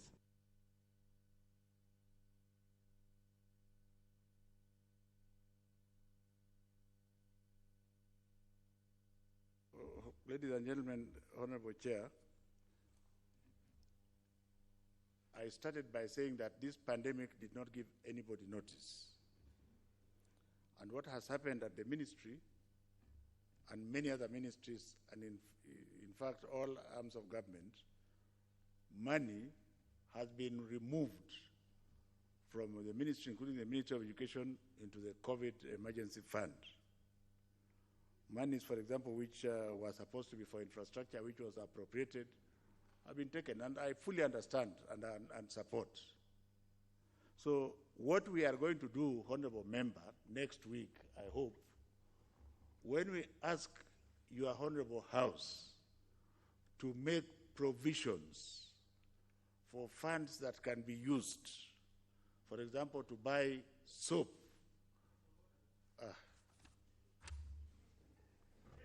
Yes, Honorable Member for Nyakach, what is the point of order? It's Nyando. Nyando, yes. Firstly, for purposes of familiarity, Jared Okelo, member for Nyando. Yes. Buena CS, I'm sorry, I didn't intend to interject, but there is a question that has been asked by the member for Ndewa that has a similar tangent as mine. And that is why instead of waiting for the CS... You are out of order, Honorable Okelo. Let the CS, first of all, let the CS answer. I'll allow you to answer your question and ventilate on the issues raised by Member Fondiwa. Why can't he handle both at the same time? No. You are out of order. Proceed, CS. Mr. Chairman, my point in answering this question is that the government has all the intention to ensure that our children are safe at school. This will require additional exchequer funds, and I'm basically just asking the honorable member who asked the question, and I hope he comes to support us in the budget committee next week on Wednesday, when we put a budget line, a heavy budget line, so that we can be able to buy the sanitizers and soap and water to provide to the children. Because this was not in the budget, it was not planned. The second question, Mr. Chairman, what steps has the ministry taken to ensure essential commodities are available and will be distributed to schools? I think this is more or less the same. We intend to follow the COVID-19 guidelines. There will be a budgetary line that is associated with this. If the money is not provided, then this Honorable Parliament would not be in order to ask me to provide money when they are the ones with the power to appropriate the funds. CS, I would indulge you to really, when you answer those questions, you don't actually infer to members about issues that are not within their purview, so that at least yours is to make proposals. We, as a representative people, will just do as the resource envelope, not actually about questions. Yes, kindly.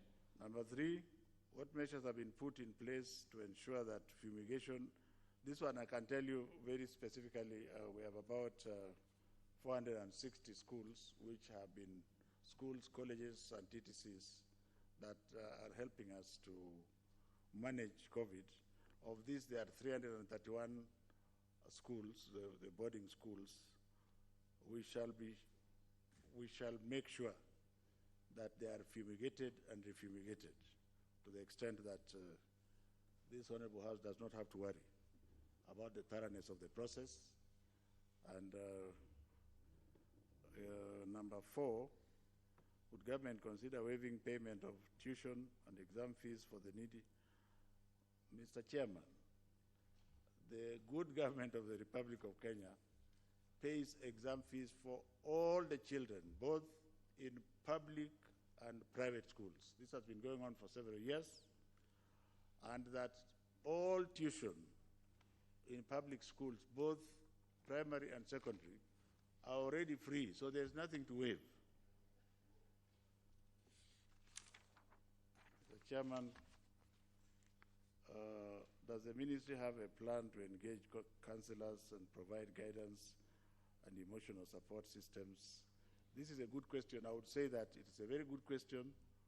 And again, in addition to this, since we are losing time, we may also come back to you not just to ask for money to get some form of counselors in schools, but also to engage more teacher interns so that the ratio of children to the teachers can be reduced so that we are able to actually cover the lost period. This will be done very quickly, and I hope that we will get sympathy from you to give us additional exchequer to be able to hire some counselors and additional interns to manage the children. I submit, Mr. Chairman. Thank you. I will allow Honorable Peters the first. Thank you, Chair. The last statement was very, very enriching. But I want to assure the ministry team that as Member of Parliament, we are concerned. That is why we are asking hard questions. And also, what I expected, Chair, is what he has just said. When we ask questions, we give you time to have a contingency plan, what others call scenarios, that when we return to school, these are going to be the infrastructure requirement. And you can cut it across all sectoral, including our CDF, to help out where necessary. For example, when you say fumigation will be taken and you don't worry, some of these things are long-term that you need to budget properly. We don't know where this disease is ending. It might go for a year. And always such diseases have, with slow onset like this, have a rebound capability and mutations. So what we wanted from you, CS, provoke your thinking, your planning, invoke your research division so that you get the right data and you put budgetary requisition. This is a house of budget. And we can only do that if you articulated your issues very well and put it in proposal form. So in closing, what I'm saying is that this is health, safety, and wellness. And I saw somewhere the CS was looking for 24 billion to respond to most of these things. Those are what we wanted to see and convince us as lawmakers. Thank you, Mr. Chair. Thank you, Honorable Peters. I want to open the floor procedurally to members of the Education Committee, then later on to other members. I will allow member who is on Zoom, member for Migori, to ask one question. Kindly, are you there, Dr. Pamela? Just one question, and then we'll also allow Amos Kimunya to also ask if he's on. Daktari. Chair. Yes. What's out of order? Let the member wear a mask before she addresses. Out of order. Yes. Proceed, Pamela. Yes. Where is she? She's alone in the house. No. She's not even within the presence. Yes. She's there. Daktari, the floor is yours.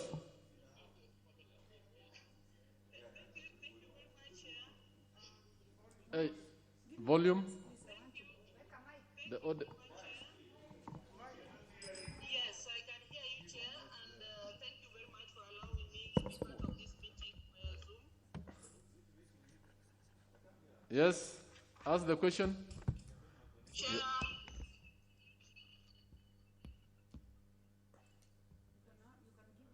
Yes. Chair, my question, I think I was more keen to hear a little bit of clarification on the plans that the ministry has on the coping and recovery strategies should this pandemic persist. As we know, the kind of virus we are dealing with may not be the kind of one that will just get finished at once. But I think when he was responding to the question from Honorable Owino of Diwa, then he has touched on it. And my question also has been answered when he said that he would be coming up with a budget line to enable the ministry to even expand the infrastructure, especially in physical seating of the children, given that he has submitted that they will have to adhere strictly to the ministry guideline, especially on social distancing. So I'm looking forward to that budget, and I want to assure the minister that we will. Do you have a question? Because we are all Kenyans and we know the problems that we are facing in the country. She has asked already. Oh, you have asked the question already. Yes. On coping. And I think let's now give the floor to.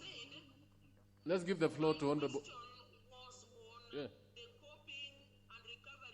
Yes. Is she on? Yes. Let's now give the floor to Honorable Kimunya to ask one question. Yes, kindly connect him. Yeah. Yeah. Can you hear me? Yes. Yes. ICT, have you connected? Yes, can you hear me? Tell me yes. Yes, proceed. Can you hear me? Yes. Yes. Just one question. Yes, I've connected. Can you hear me now? Yes. Yes, Chair.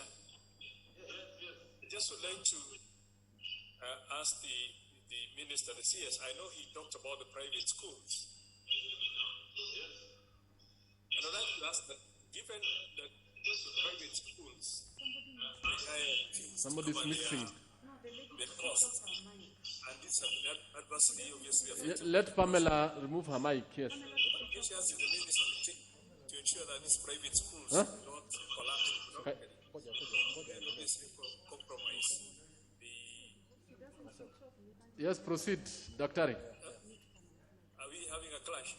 No, proceed. Can you hear me now? Yes. Please. Yeah, you can hear me now. Thanks. Yeah, given that private schools rely on the fees to cover their costs, now, and obviously with the closure, they've been adversely affected. What measures is the ministry taking to ensure that these schools do not collapse economically, which will obviously compromise the education of the learners who are currently enrolled in those schools? And Mr. Chairman, I think one of the things that we might want to look at is can the ministry consider extending the capitation fees to these private schools, because so long you end up getting into the public school system, and if there's no funding that follows their journey in the public schools, it obviously means there'll be a financial burden to those public schools. So it's something for the ministry to think about, but if they've already thought about it, perhaps you can share what the CS with us. Thank you. Thank you for those two questions. I think the other members, Honorable Danga, I think we are through with the Kimunya and Dr. Pamela. Yes. Honorable Danga. Yes? Yes, ask your question. Thank you, Chair. It's not necessarily that I will ask a question, because this is a session of engagement, and sometimes I may give an idea and just want a response, not an answer. So, first of all, I want to touch on the issue the PS talked about, the issues of interministerial business and so on. I want to probably bring him to speed to the fact that as constituencies, we made contributions of over 4 million each, the money we gave to the Ministry of ICT for the purpose of establishing the ICT hubs in our constituencies. Yes. Probably the ministry will tap into that and also engage with the Ministry of ICT to ensure that this is done very fast so that it can still be used as a measure of, as an intervention to help some of the areas where we have challenges with the issues of ICT. This is an issue that I should bring out so that it is handled.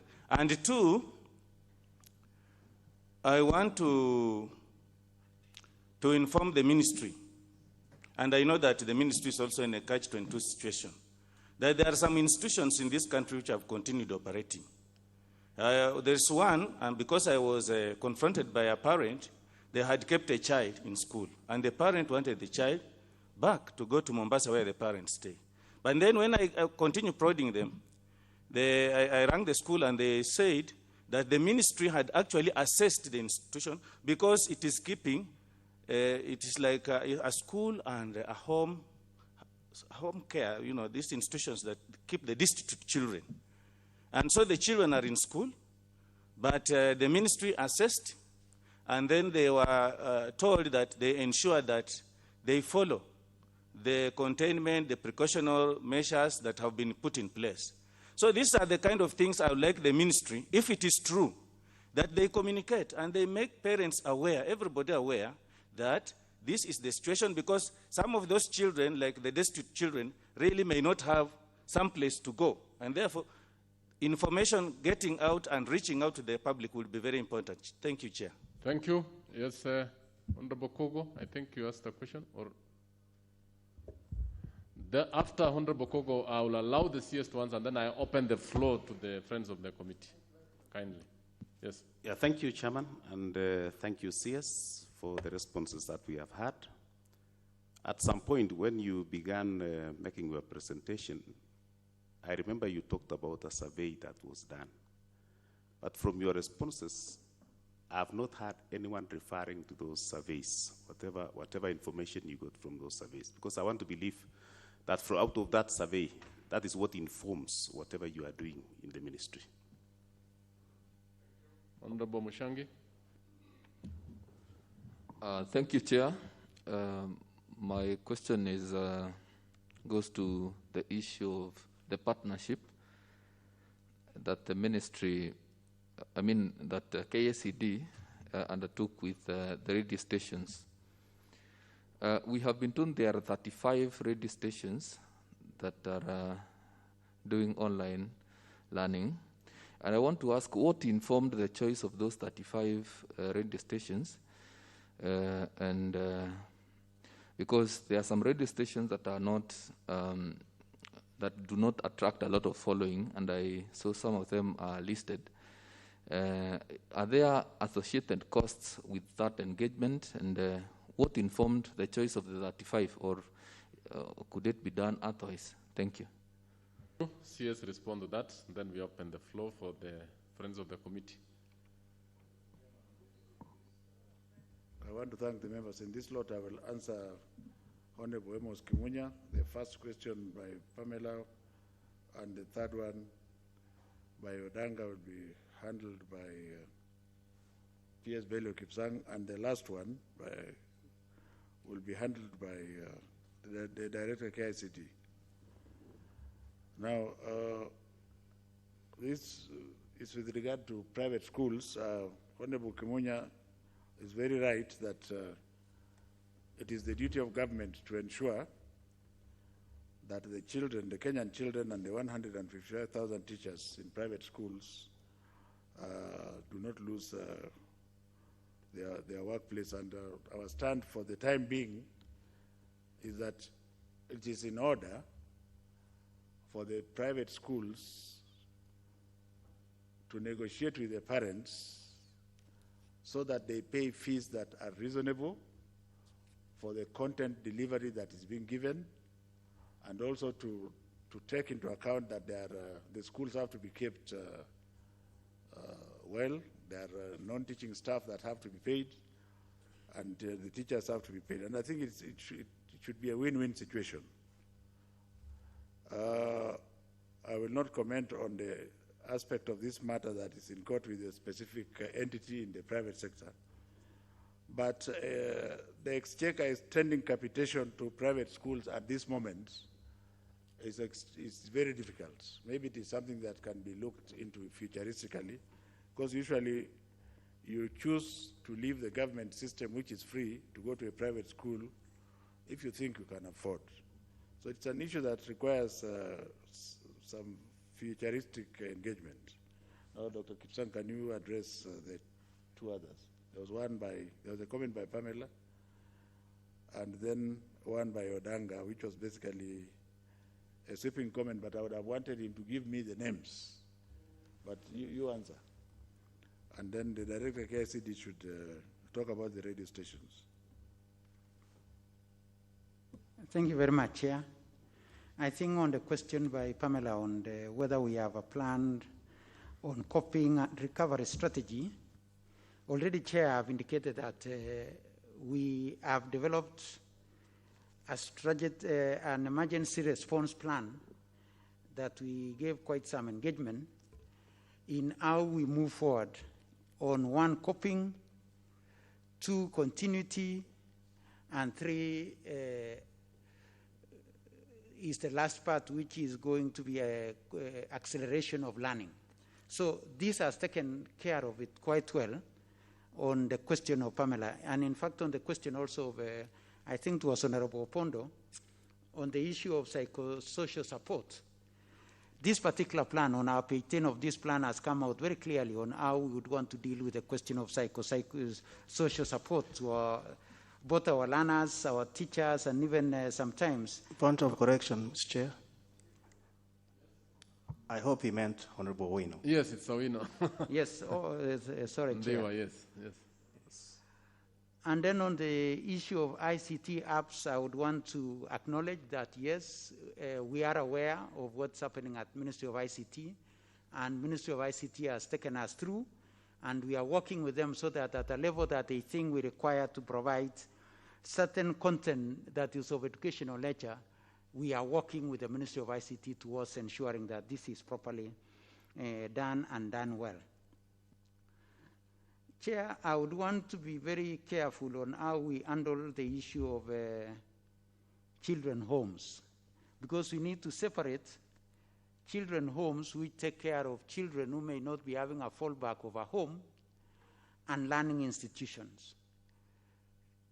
So we would want the children's homes facilities to remain children's homes facilities.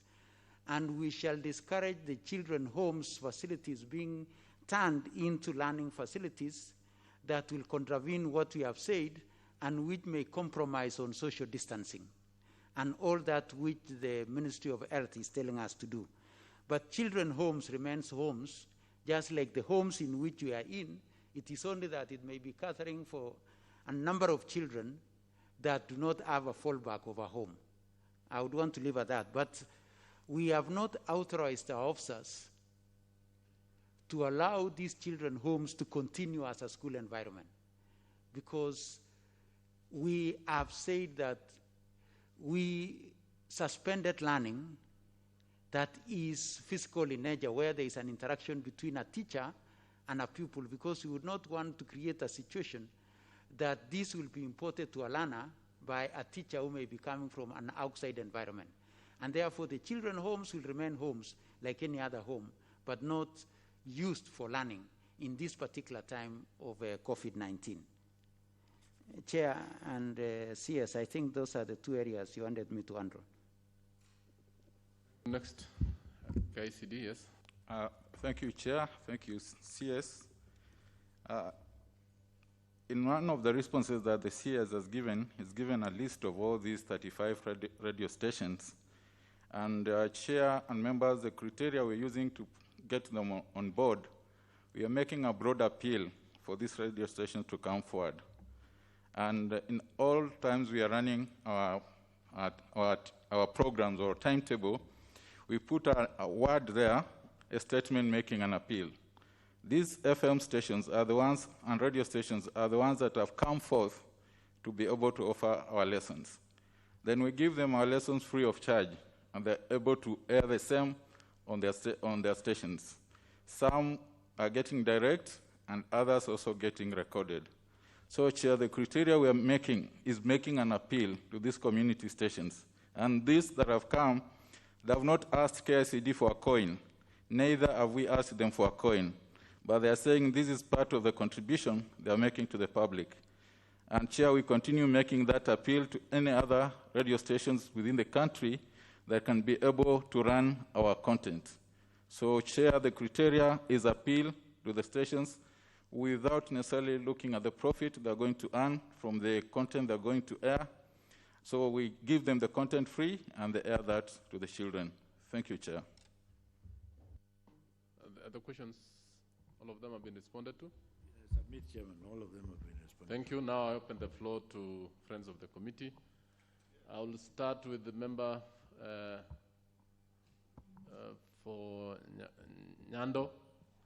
Then we'll give to the member for Elisha, yes, Elisha, member for Kitui. And then a member for Gishugu. And then member for Daraka. And lastly, member for Ainapkoi. We'll have another round of questions, yes.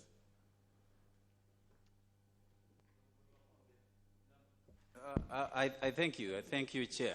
Question, yes. Once again, Jared Okello still remains my name, representing Nyando constituency. Honorable Chair, I've got a question on behalf of the Kenyan parents and guardians having their children in schools. It is true that what we are going through now is unprecedented that no one ever envisaged this situation will ever occur. But here it is with us. Something has to happen. Whereas the government pays for tuition to our children, it is true that our parents and guardians also pay for either lunches or other levies for upkeeps.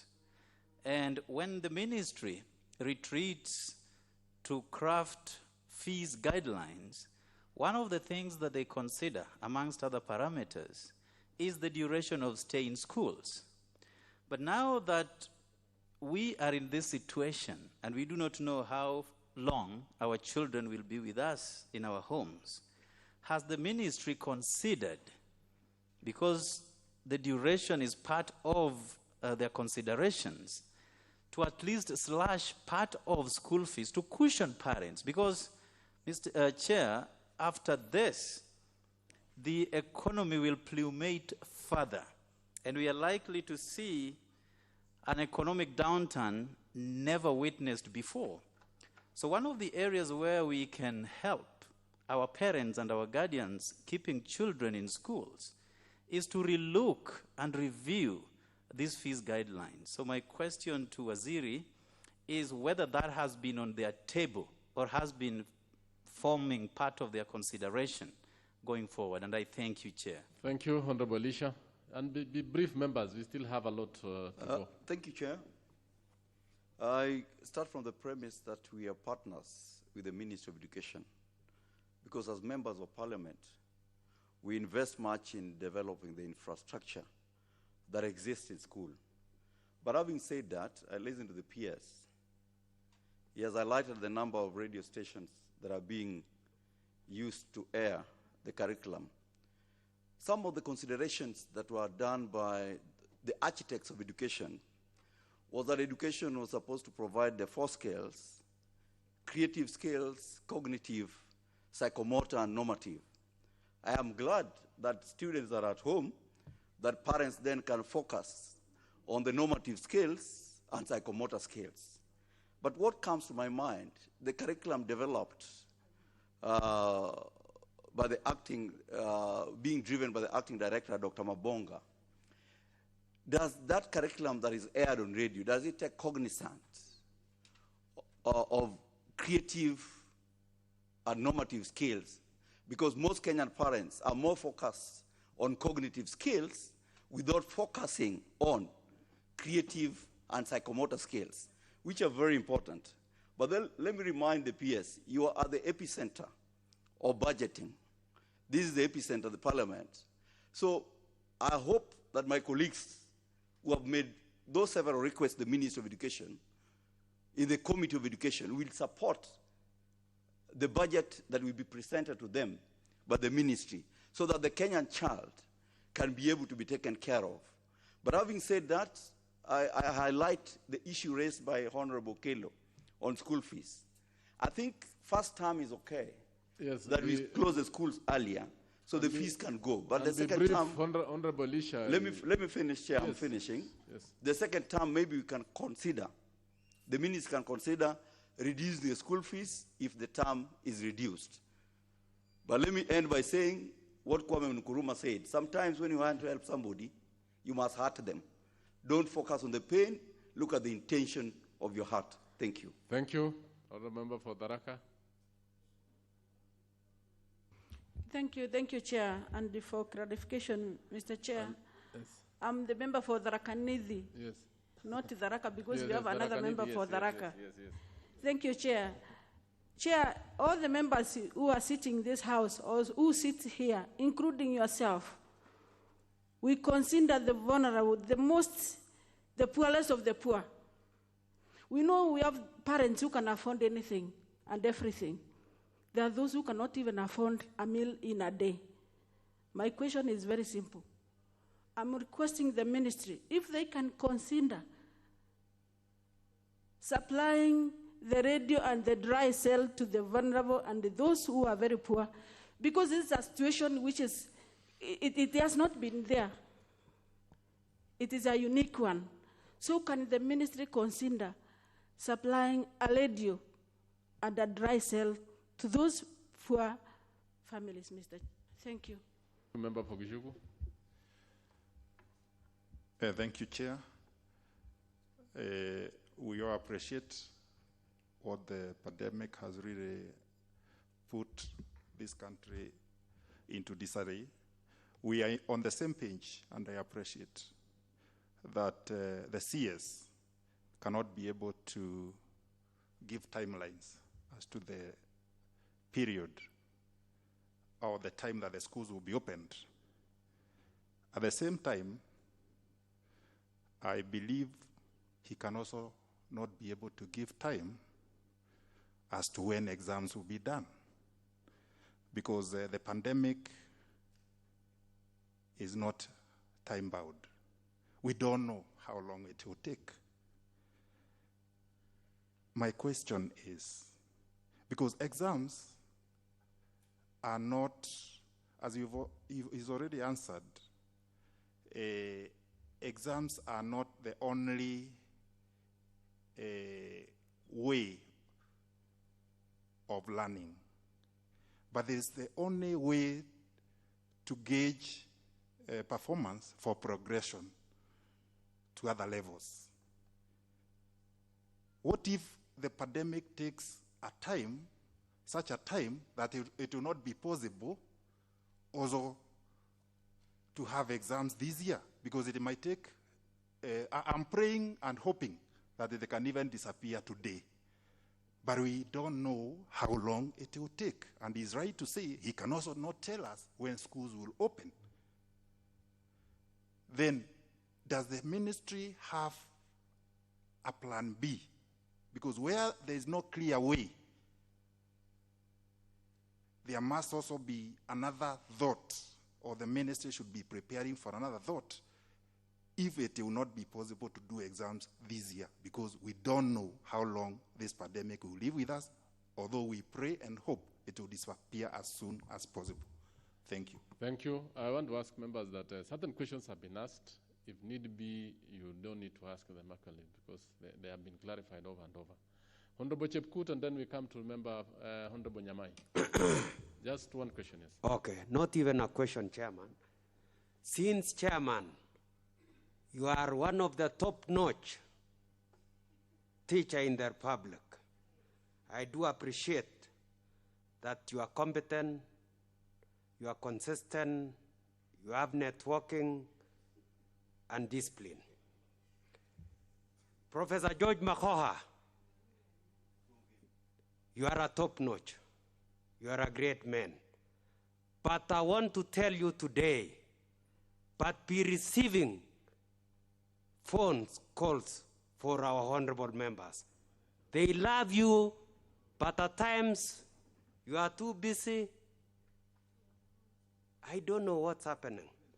But all I want to say, the great Nelson Mandela chairman once said, education is the most powerful weapon which can be used to change the whole world. Or in other words, it is the equalizer between the rich and the poor, or it is the passport to success. Having said that, Cabinet Secretary, I want you to put in place structured communication so that you'll be communicating to honorable members. They don't have, they like you, but it is you who is distancing yourself. Avail yourself, be accessible. Thank you. And Chairman, finally, I have not finished. Okay. Let me now talk about just COVID-19. I'm now finishing, Chairman. Brief, yes. You know I'm a discipline officer, I'm a gazetted officer, so I know discipline. All I want, Cabinet Secretary, I note it very clear. I want you to be consistent. I want you to encourage communication, be compassionate, be as much as you are competent. I don't want you to be rude. I don't want you to be arrogant. Be friendly, tolerate each other. Thank you. That's all that I want. Thank you. Thank you, Honorable Chepkut. Now, let's go to the member for Honorable Nyamai, kindly. Thank you, Chairman. And just be very brief to the point. I'll try to be very brief. I'll build two scenarios, Honorable Chair, for the Cabinet Secretary. I have 230 primary schools, 70 secondary schools in my constituency.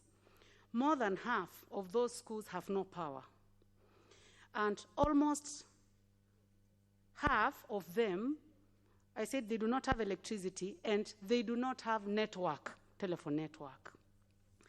And as the Honorable Member for Tharaka-Nithi was saying, the issue of radio is also a luxury in Kitui South, where I come from, Mutomo and Ikoda sub-counties.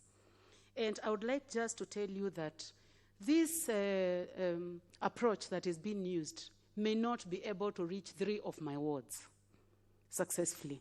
And the reason as to why I came here is to give this scenario that I have 300 schools where half will not succeed here, and request whether you can go the rescheduling approach. So I do not even need an answer. I just want, because I think it has been asked and people are talking about rescheduling the timelines. 2, the PS has made reference to going back to normal, ability to cope when we open schools. But I just want to ask you whether you have considered the school to be the center of health education, health promotion. I'm saying this because you may give supplies to the teacher, assuming that the teacher has been watching the television and that they understand what to do, yet they do not know. And the scenario which I would like to put to you is that we can use the same approach that we have been using for curriculum development, where you use the head teachers as the Center of Health Promotion, as TOTs, then they take this information to school because we don't know how long you're going to have it. And my last comment, Chair, is if we are going to take this, because I believe it's the approach that we have, we put a budget line for it, for giving information to these teachers so that they may become the TOTs that are going to take information to the schools. So those are my two scenarios. Thank you. Thank you. Let me allow member for Nairobi, Honorable Dr. Pasaris, and then Honorable Professor Dwal. Thank you, Chair. Thank you, Chair. Chair, I recently asked a question on sanitary towels distribution, and I got an answer through the floor of the House. And the CS's response on sanitary towels, which are meant for our students, was that they were distributed, the manufacturer distributed them to the various counties before the schools closed. And he had enough sanitary towels for every student that was registered for the calendar year. So I'm assuming the calendar year meaning up to December this year. The thing is, I still feel that the students never got the sanitary towels from the schools. We're trying to do a check in Nairobi to confirm if Nairobi students got. So it will be important for us to really know whether we have actually followed through and confirmed that the schools that received them from the manufacturers actually got the sanitary towels before the schools were closed. And now that the schools are closed for a long time, those students are still getting their menstruation, and the parents cannot afford the sanitary towels. That's why we have the program. So there has to be a way that we can still tell the parents that the sanitary towels are in the schools, come and collect them, observing social distance, etc., because that's something that's important. The PS talked about orphanages. Now you have to understand that in a normal family setup, you have a parent, one parent, 5 children or 3 children. But in an orphanage, you've got one parent, right? Unless it's the SOS structure where you have one parent for 10 students. But in a normal Kenyan orphanage, which there are many of them, you've got one parent with about probably 100 or 200 students. Now, to say that in those scenarios you're not allowing the students to have tuitions or to be able to engage in the learning, I think we will be discriminating, which is against the SDGs, which is leave no one behind. We need to come up with structures that will allow the children in the orphanage to also be able to get their e-learning. Not to say that because there are so many, they cannot, because you're trying to avoid people coming in, going out. I think we have to actually make sure that we have structures. Maybe if you work with ICT, you could actually make sure that each of these homes has the social distancing, which is difficult because they're overcrowded, but we have to try and make sure that we don't leave the children that are already vulnerable, orphans, and then they can't have the e-learning that we want. The other last area is early teenage pregnancies. Just two, because of No, time. this is very important. It's about pregnancies. We know that most of our students get pregnant. We had the situation in Kilifi. Students will be, now that they're at home, they could be defiled, they could be abused. I want to know, in all this education that we're doing, are we also giving messages to avoid our children being defiled, getting pregnant? Because that is going to be a huge crisis and the result of COVID, because the children are out there and they're not protected. And I do remember that the CS says that this happens during holidays. But now the kids are more or less on holiday. What are we doing to ensure that we don't have a spike in teenage pregnancies? Because that is going to be a disaster in itself in terms of trying to empower the girl child, in terms of getting an education. Are we having a program to ensure we do not have teenage pregnancies, defilement, etc.? Do you have a hotline? Are you liaising with gender ministry? What is the Ministry of Education doing? Because it is your students, our children, that end up getting pregnant during vacation and when at home. And right now, we've seen a spike in gender-based violence, defilement, rape. So is the CS of Education actually feeling that this is something that they have actually got to focus on? Thank you. Thank you. Thank you. Honorable members, I just want you to be clear on this, that we've stuck to the rule of one question because we have a number of us who want to talk on this. Please stick to that. And two, the rule of relevance, so that we discuss the issues that are within, not so much outside, but so much within the discussion on COVID and schooling. Professor Dwal, last question. Thank you, Chair. Chair, my question to the CS is really ignited by his comment and a true observation that examinations is not the only aspect of education. Chair, my question is whether the ministry, in view of the very special circumstances of COVID-19, is considering how we could tap on indigenous education system. Specifically, Chair, are we thinking of how we can draw from those with whom children are at home? It could be parents, it could be grandmothers, it could be neighbors. What is the ministry considering or reflecting with regards to how, in the times when we are still in this state, when we don't even know when we are going to get to school, how can we tap so that we can have ways by which the students who are at home can get some information, some counseling, some knowledge imparted on values, on making choices, on time management, on relationships, and how they could truly then be made to be people who are rounded up, even as they wait for formal education to open. Thank you, Chair. Thank you. I will ask the CS to respond to those questions. Thereafter, we shall now move to the next question by Honorable Sabina Chege. And members, you'll still ask because, as I told you, all these questions have a thread line. They run across. So don't worry. You'll still have time to ask. Kindly, Professor. In the group that will help me to answer is PS Bello Kipsang, PS Juan, the immediate past director of KICD, will answer the question by Elisha. Dr. Kipsang will answer the one of Nyando. I will start, and then the one that is by my MP, Honorable Esther Passaris, I will answer it partly, and it will be completed by CS Bonaya, who is experienced in this area. And then I start, let me see what I can answer. With regard to Tharaka Nidhi, consider supply of radio and dry cells at this moment to all the poor people in Kenya. Well, there is no exchequer budget line for this one, and perhaps it is not something that the government can do right now. The one by Ichugu was, what is the pandemic, not give the exams this year. Well, I don't, maybe the honorable member was not here when we started, but I said that within 2 weeks, the government, which includes you, will come out with scenarios. Some of those scenarios, honorable ladies and gentlemen, may well have exams going into next year. But I'm not in a position to say so right now, because I said we are going to engage the critical stakeholders as government and to ensure that whatever we are going to come out with involves everybody, because children belong to everybody. My brother Chepkut is correct. I have heard your advice, and I will ensure that to the best of my ability, I answer phones.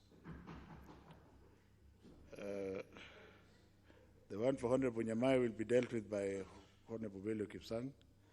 My MP, Honorable Esther Passaris, on the issue of sanitary towels, both myself and my CS, whom I delegated to look after the primary and secondary school sector, went out to confirm at random across the nation. She will speak for herself, but from where I sit, each girl child was given a package of sanitary towels for 8 months. Now, we also have to be realistic, ladies and gentlemen. If there are 2 other menstruating ladies in the house and they decide to share, that is now not the concern of the good government of the Republic of Kenya. But I would want Honorable Bonaya to expound further her own experience. Point of order, Chair. Point of order, Chair. Point of order, yes, Honorable Jerusha. Mine. Thank you, Chair. Who is on? Yes.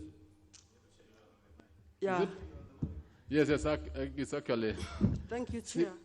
What's out of order, Honorable Jerusha? All right. I think it is unparliamentary for certain CS words. What did you say? That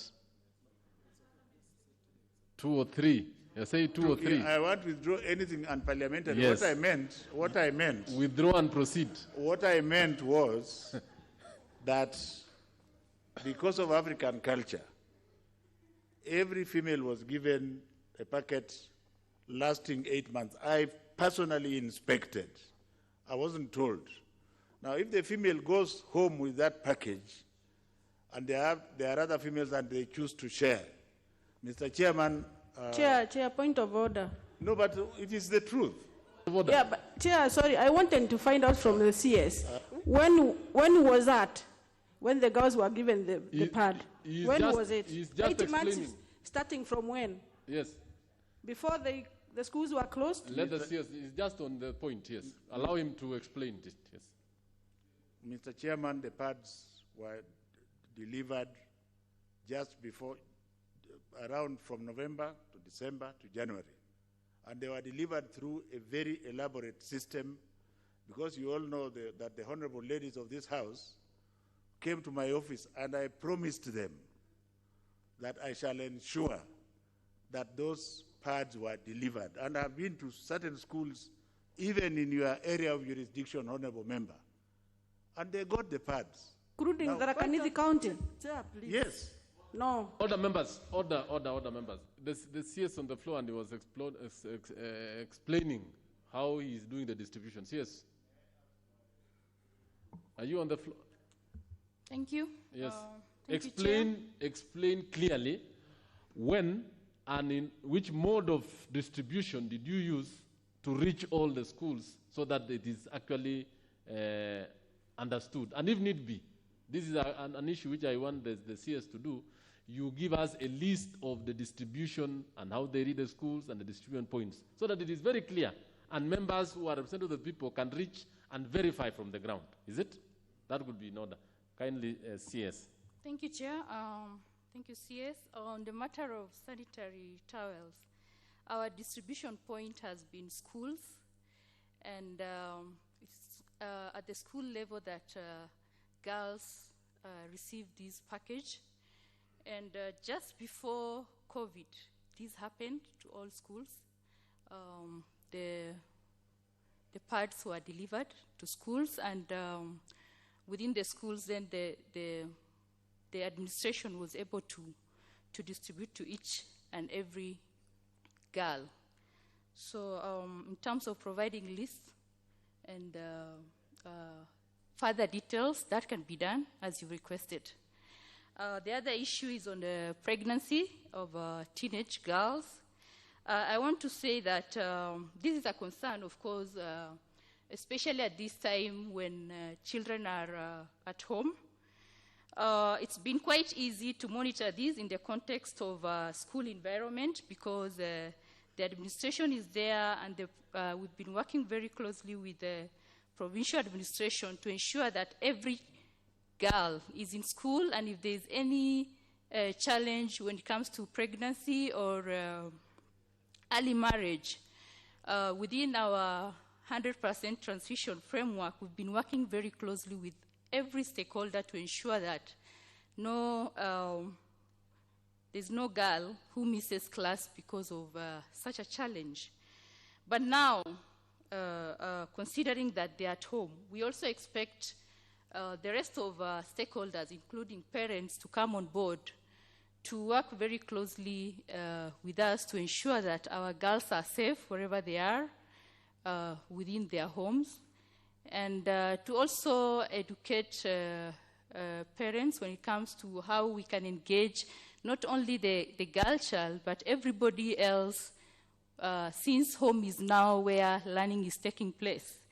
Remember, it's only that the schools are closed, but learning, we understand, should be continuing. And here we are not just talking of online learning.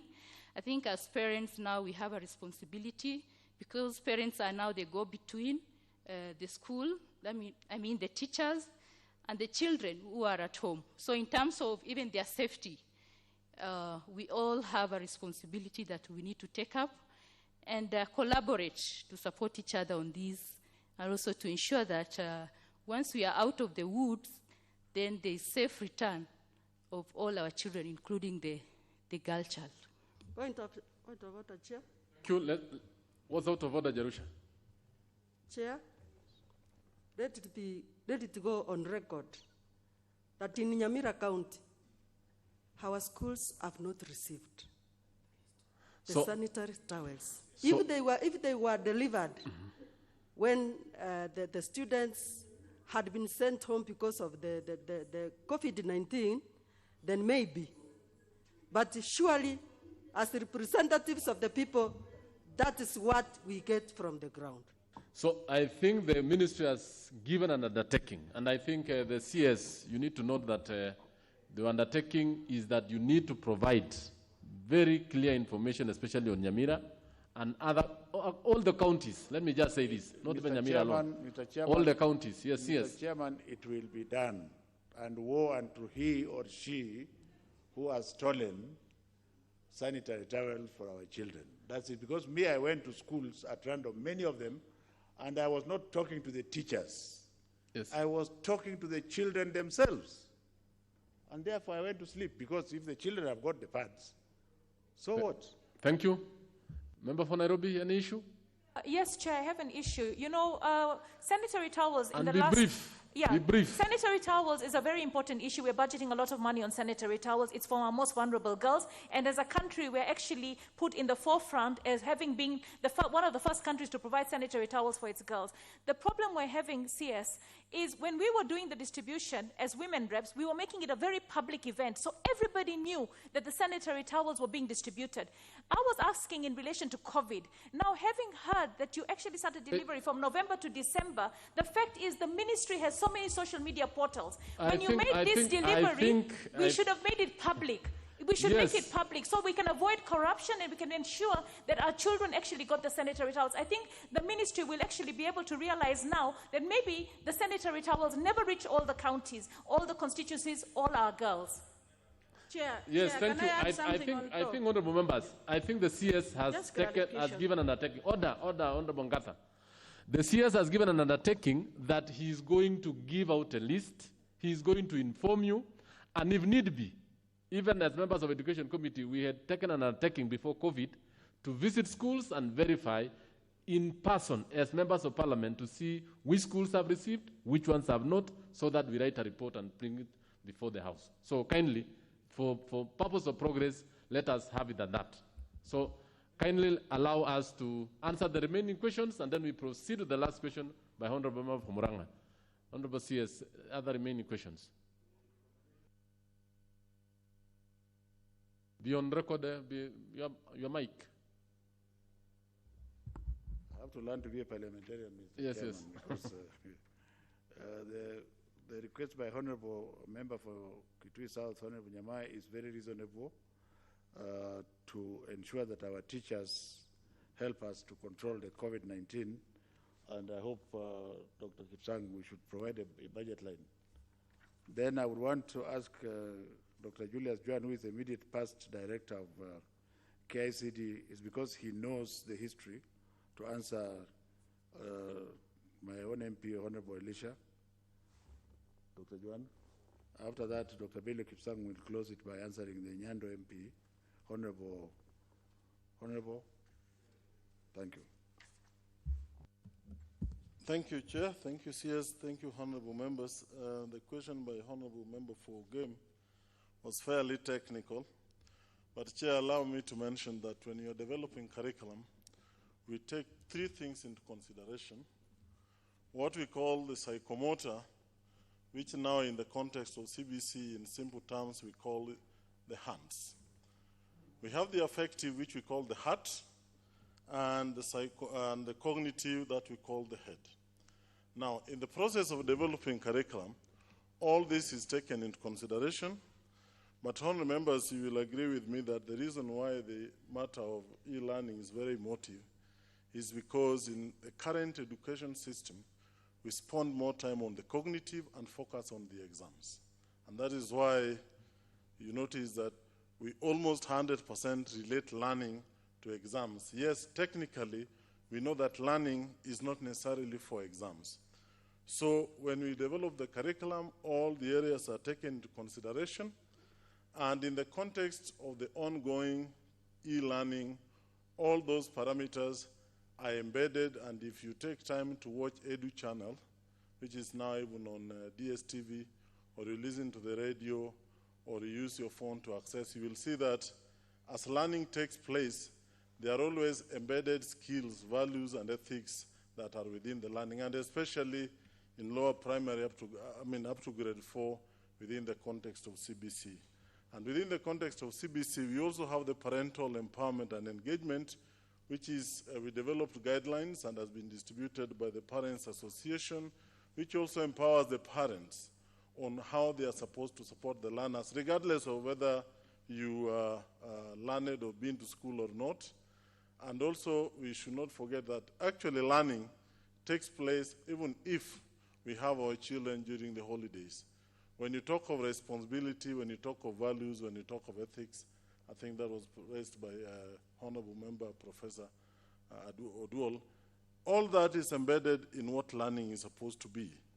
And it may not be structured when somebody is at home, but learning still takes place. I don't know whether I've answered your question, but the 3 parameters of learning, and of course, if you look at the Bloom taxonomy, in the CBC, we have even taken it higher and included creativity, which is now the apex of learning. Thank you very much.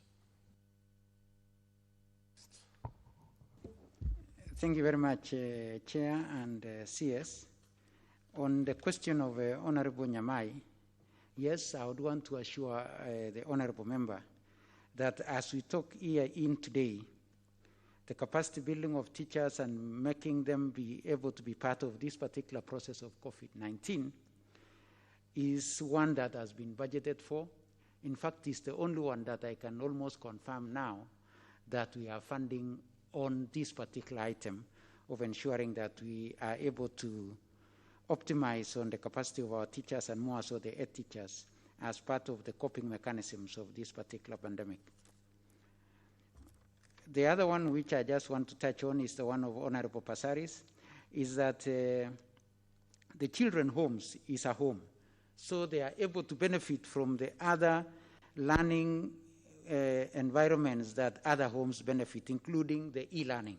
So their e-learning and learning that engages on parental engagement, they will be able to be supported by the environment in which they are in, and that they are able to access e-learning just like any other child would access e-learning in an home environment.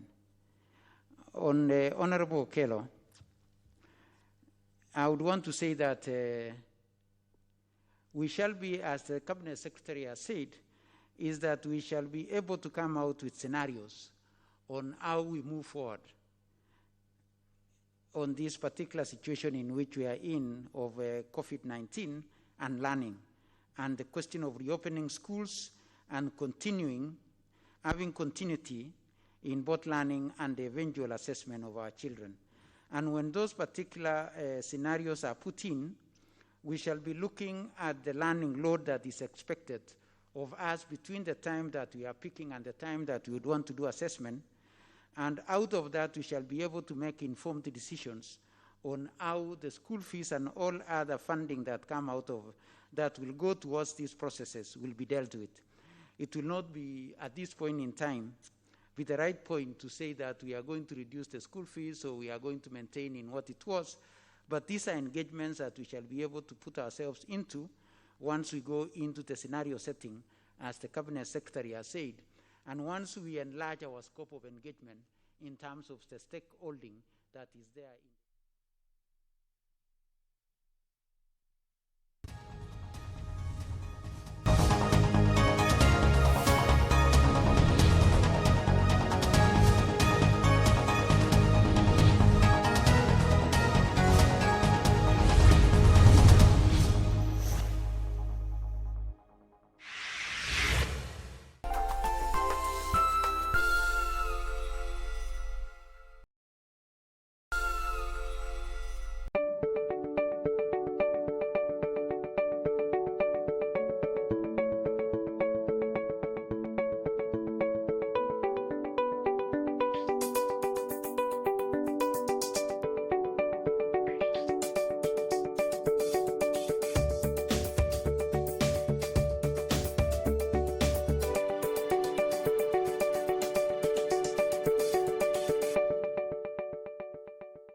on Channel 1. Ni baya nini? Hata watu watanichukia wote. Hata wamezaniwa. Nani watakuchukia? Who are they? Hata sijui kwa nini nilifanya hivyo. Sijui. What's wrong with you? Just one of those days. Lucky I said stop.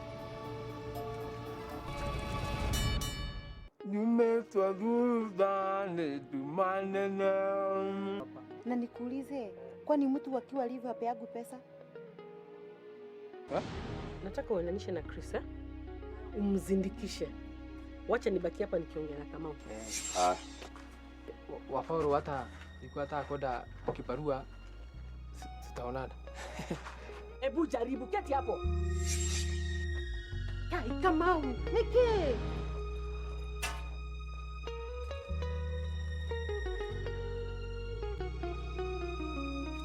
Habari Chris, umeingiaje hapa ndani? Unajua mtu hawezi sema huo mnatumia 300 kwa siku 4. Ni kama tu mtu hawezi sema unalipia kwa nyumba na bibi yako.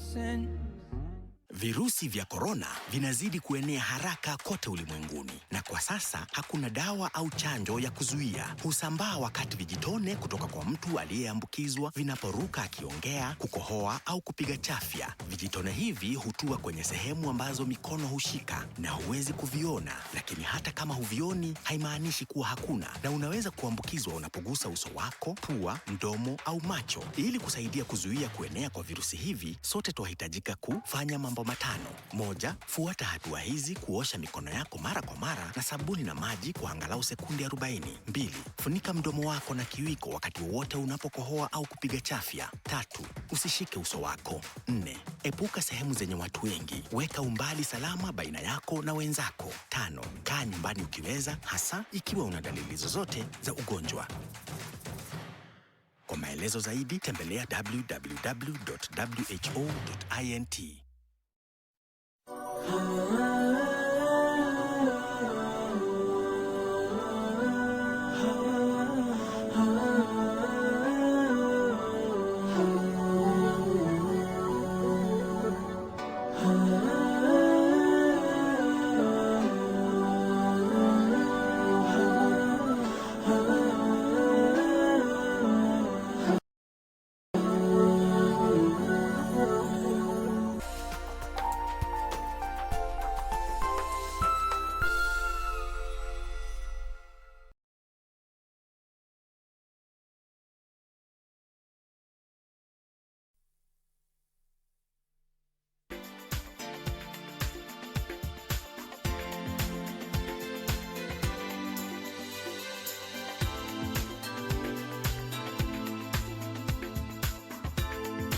A very good afternoon to you. Thank you so much for creating time for us today. It is the 7th day of May 2020. Today we have so much that we have lined up for you. Our responsibility is to keep you informed on what is happening both locally and globally. Today there was a special sitting at the National Assembly. The Education Cabinet Secretary, Professor George Magoha, led a delegation from the Education Ministry to appear before the Committee on Education and Research to answer to some queries about how we are doing in terms of matters education in the wake of the outbreak of COVID-19. Remember, the month of May is usually the month that marks the beginning of second term, but schools have not reopened courtesy of the order that was issued to close all learning institutions until we get a way forward on how this pandemic is going.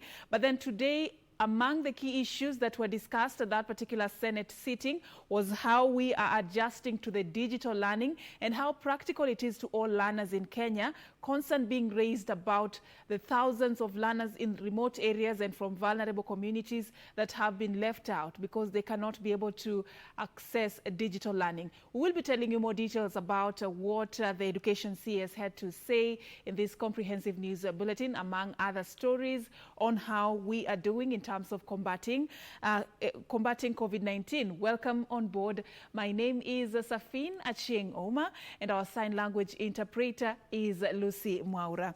Now, we want to take you to Eastleigh area right here in Nairobi to link up with our reporter, Farah Yusuf, who has been following up on what is happening just a few hours after there was that directive on the cessation of movement in Eastleigh. And we just want to get a clear picture on what the residents are saying and how activities are panning out. Remember, business activities have also been interrupted. A very good afternoon, Farah. It's good to see you. What can you tell us as we speak about the situation in Eastleigh Estate?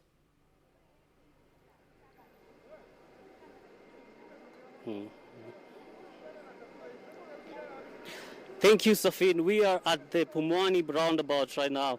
This is the road that is coming in from General Wairungi Street, heading downwards to Eastleigh First Avenue. And it is business unusual. A lot of businesses have been closed. We've been able to move to different areas that have been blocked, namely Juja Road there, Achai Road. We went to Eastleigh Moi Airbase. The road leading to Jogoo Road has also been closed. And right here at the roundabout from Kariakor leading to this road has also been closed.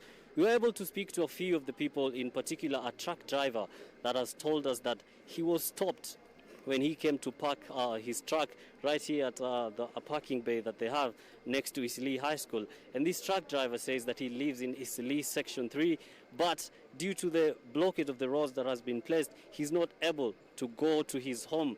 And he's wondering, even with the passes that he has that show that he's allowed to move in and out, he said he's coming from Arusha, Tanzania, but he's not been allowed to go to his home that is in Section 3.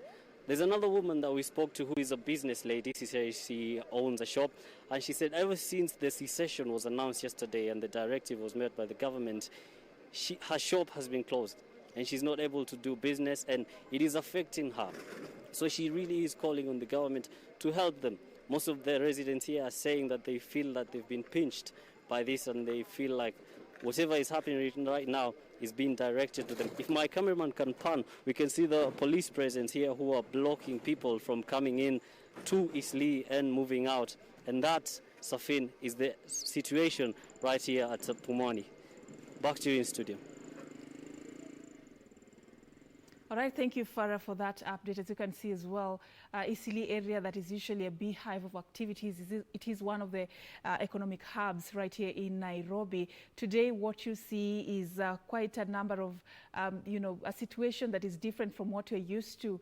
Very few people are seen outside, and the police manning that region just to make sure that everyone observes the directive to limit movement in Eastleigh Estate, one of the hotspots of COVID-19, according to what the Ministry of Health has reported so far. We'll be putting a close eye on Eastleigh and even other parts of the country, like in Mombasa, where a similar directive was issued in Old Town, just to get a clear picture on what is happening and what residents are doing, and even the security agencies. Now, we want to move on to the next story. This is actually touching on what is happening across the country, and police in Lodwar have arrested 23 teachers while offering online classes at a non-governmental organization operating in the region. According to authorities, the group that has since been taken in for mandatory quarantine is guilty of holding an illegal gathering in the institution. Police are currently in pursuit of 38 others who are said to have escaped when police raided the institution. Have a look. It was the end of the road for these 23 teachers from Mission of Hope Center in Lodwar, Turkana County. Acting on a tip-off from members of the public, the police nabbed the teachers gathered offering online classes, defined the social distancing guidelines. Kufika hapa tumekuta watu 61 wakiwa wanaendelea na mafunzo wakifundisha mambo ya kompyuta, mambo ya online. training. Wote tumewapata wakiwa kwa darasa moja, wakiwa 61. Turkana Central Sub-County Commander David Mburukwa, who led the operation, says that reports from members of the public indicate the exercise had been ongoing for 4 days. The teachers, believed to be from different parts of the country, are said to have been acting on orders from the employer. Tumepata habari ya kwamba hii walimu wametolewa Kenya nzima, wote wameletwa hapa kwa lazima hapa training. Inataka iwe onyo kwa watu wote, hii Turkana wasio wakafanya kitu kama hii, manake serikali iko na mkono mrefu. Wataenda kupimwa, alafu watakuwa isolated ama wataenda kwa quarantine. The 14 have since been put in mandatory quarantine for 14 days, even as police are in pursuit of 38 more teachers. Nancy Okware, Channel 1 News. Now we take you to Mombasa County in Old Town. This is one of the areas that have also been affected, courtesy of the directive that was issued by the government to, lock it down just to make sure that we avert the spread of COVID-19. Mombasa being one of the counties that have reported the highest cases of COVID-19 since we began experiencing this outbreak in our country. Joining us now live is Ann Mburu, who has been looking at the situation on the ground, just to give us a status update on what is happening. And a very good afternoon. What is the latest from Old Town?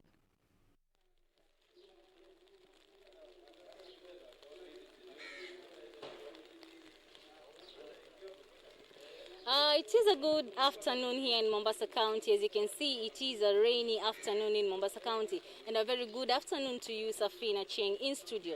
We're coming live to you from Old Town in Mombasa County. And Old Town is one of the towns that has been seceded by the directive given by the government yesterday. And the people from Old Town can no longer move to this other side, because I'm standing at the Makadara Road, which is one of the boundaries, just to keep at bay the people from that other side who cannot come to this side, and these people from this side cannot go to that other side. The reason why the government took the directive to secede this area was because of the high number of COVID-19 positive cases in Old Town. So far we have 59 positive cases in Old Town, and 7 deaths out of the total number of deaths in the country come from Old Town. And this is why the government decided to take the directive. Today morning it was a bit chaotic at the Markiti open air market, which is in Old Town. And most of these people get their groceries from the Markiti open air market. Also there is a meat market, the same place, and there's a household and clothes shops that are also on that side. There has been a lot of complaints from the traders in that area, because they feel they have been their rights have been infringed with this directive to have this area seceded. And so far, today morning at the Markiti open air market, they were given time at least until 10 o'clock to get their perishable goods sold. So those who are able to get food from the open air market got their food, but around 10 o'clock they had to close because police were already manning the area, and they had to close the place at around 10 a.m. And I'm now joined by one of the elders in Old Town, who is going to tell me exactly how they feel about this cessation that has been brought to them. They're not able to move, they're not able to do anything. They're just indoors, and they have to work with whatever they have in this area. And I'm now joined by him, and he's going to tell me exactly how they feel about the whole cessation of this place. Karibu sana mzee. Nitaomba uniambie jina lako mwanzo, alafu uniambie wasikiaje kuwa hivi sasa hamwezi toka katika Old Town kwenda shughuli zenu za nje, itabidi mkae hapa ndani. Mimi jina langu ni Muhidin Hatimi, mzee wa mtaani Old Town kule Mkanyageni.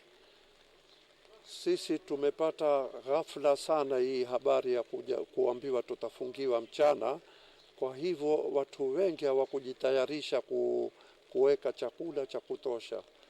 Hivi asubuhi leo watu kutoka kwenda kutaka kununua vyakula kutumia nyumbani, haswa kwa ajili sasa ni mwezi mtukufu wa Ramadhani, wamepata tabu sana. Wakumefungwa kila mahali, hawezi kupata kitu chochote kwa rahisi. Labda kwa maoni yako, unaona kuwa kweli ni nyinyi wenyewe mliojiletea kufungwa huku kwa Old Town kwa sababu nyinyi wenyewe mmekuwa hamtaki kwenda kupimwa, hamtaki kufuata sheria mlizopewa. Huoni kama nyinyi wenyewe ndio mlijichongea kupata hii cessation? Hii si ukweli. Manake kuna watu wengi sana kabla hata haijatokea hii kuja watu kupimwa, walikuwa wako tayari kwenda kupimwa kuhakikisha kuwa hawana ugonjwa kama huu. Sasa na kuna kifungu kidogo cha watu ambao waliweka fujo, ndio ikatukuliwa yote kwa jumla. Watu wa Old Town ndio wamekataa. Kwa hizo siku 15 zenye mmepewa, je, mnajitokeza kwa wingi kuhakikisha kwamba mnapimwa pia muweze na ile social distancing mnajipatia, japo kwa sasa ni Ramadhani. Kweli mwataka mkae pamoja, lakini hivi sasa itabidi muzoee kuwa hamtakani kuwa pamoja. Kuna ile social distancing. Je, mnajitokeza pia kupimwa ama? Kwa kweli kuna watu ambao walikubali kweli kutaka kupimwa kuhakikisha kuwa hawana ugonjwa. Nafikiri watu watakubali kwenda kupimwa. Kuna wale ambao waliondoka jana jioni baada ya kutangaza kuwa upande huu wa Old Town kutakuwa kumefungwa. Kuna wale waliondoka labda kwenda kwa mashemeji, kwa relatives upande ule, Majengo, Kisauni. Unaweza kuambiaje, kwa sababu huu ugonjwa tunatakana tu tumeweza kupigana nao. Unaona kama jambo zuri hao ambao walitoroka wakaenda nje wakaacha upande huu? Ni uzuri. Manake tunataka tuhakikishe sisi kama hapa Old Town sasa kuwa ugonjwa huu hakuna sana. Leo ni siku ya kwanza. Wajisikiaje wewe kama leo siku ya kwanza, kwa sababu na siku zingine 14 zinazokungoja? Waonaje haya maneno? Haya, muhimu ni watu wapate vyakula tu, wapate kusurvive. Manake nimeona tayari watu wengi washaanza kulia kwa ajili ya hawana vyakula vya kutosha majumbani. Lakini kumbuka kuwa kaunti ya Mombasa, Gavana Joho amehakikisha kuwa kuna watu ambao wanapewa chakula. Na amesema kuwa wameweza kusambaza hicho chakula. Na wakati wote ule ambao hizo siku 15 labda kuna mtu atakuwa amekosa chakula, watakuwa wanaleta chakula. Unaonaje maoni haya? Itasaidia sana ikiwa watu wataletewa vyakula kwa Ali Hassan Joho akiwasaidia, itawasaidia sana watu walioko majumbani. Manake wengi sana hapa ni wazee ambao hawajiwezi, ni maskini, kuna watoto mayatima waangaliwa pia, itawasaidia sana. Kwa hivyo kwa maoni yako, unaona kwa hizi siku 15 zitasaidia kupunguza huu ugonjwa wa corona, ama waonaje wewe mwenyewe? Ikiwa ni hivyo watu watapata kujisaidia majumbani, na hakika sana kama itasaidia sana kupunguza ugonjwa. Asante sana. That has been one of the elders in Old Town who has just told us exactly the feel of the situation here. Most of them feel that the directive came too soon because they've not been able to get themselves food stock in their houses. They cannot leave this area and there's nothing they can do about it. And so far, Old Town is a small town, an old the setup is like an old area. It is a heritage place, and they have a lot of panya routes in this area. But the police have ensured that they are manning all the panya routes in this area, and no one is allowed to get in or out of this place.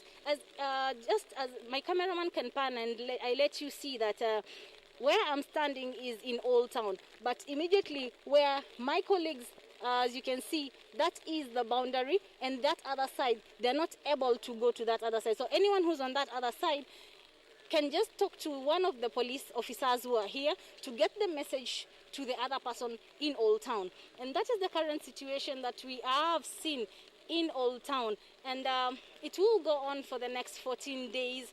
And according to the county commissioner, who I had a talk with him today morning while at the Marukiti Open Air Market, is that they have not received any cases of anyone defying the orders of trying to get to that other side. They have followed the directive.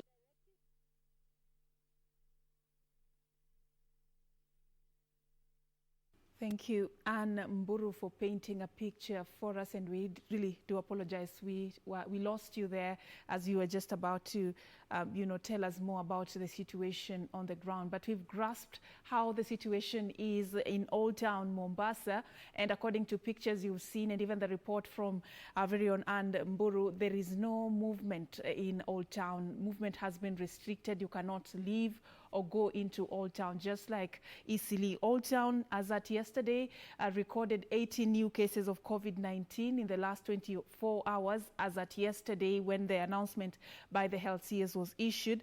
Totally, until now, they have 57 cases of coronavirus. That is one of the areas that have been termed as coronavirus hotspots in the country. So a lot is going to be happening just as the government is stepping up efforts to mitigate the spread of coronavirus. We still have more that we have lined up for you right here on KBC Lunchtime News. Don't go too far. We are coming back to continue informing you.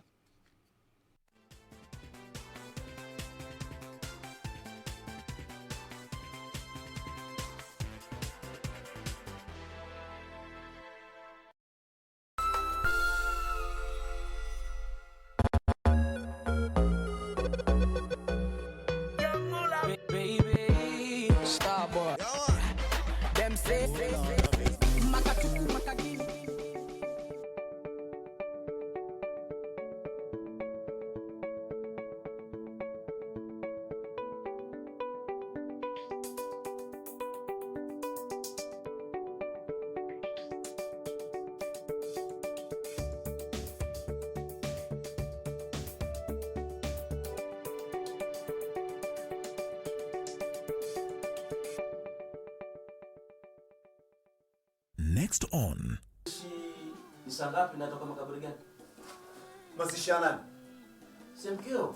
Wewe Masudi, acha kumuuliza maswali mengi. Wewe uone mwenzako ana huzuni. Mimi na mke wangu ni panzi. Naye Masudi ni mwewe. Wajua vita vya panzi ni furaha kwa mwewe kwa maana yeye anaona kitoweo. Simlaumu apendaye. Mimi najua kupenda. Najua kupenda kweli. Bora achelewa dada mrembo. Hebu nipe 5 na wewe. Nini? Kwani mkeo amerudi? Nipe 5 alafu kupe bonge la story. Tujali kazi zenu KBC, in collaboration with the Kenya Institute of Curriculum Development, is broadcasting enhanced out-of-class learning on radio.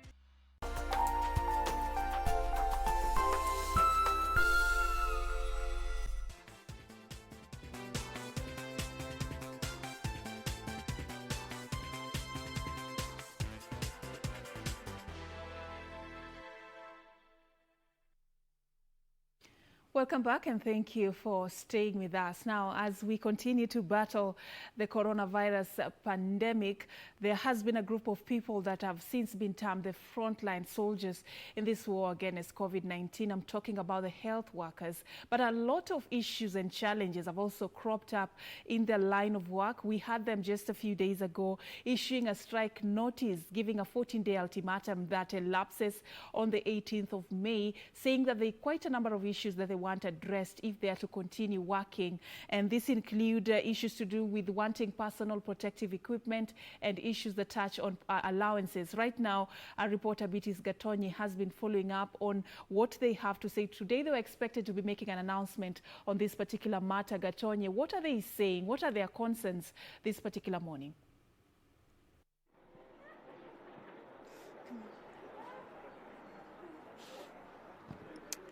Thank you very much, Safina Cheng from the studio. I'm coming to you live from Nairobi, where health workers unions have actually said on 18th of this month they will be downing their tools following a number of concerns that they have raised.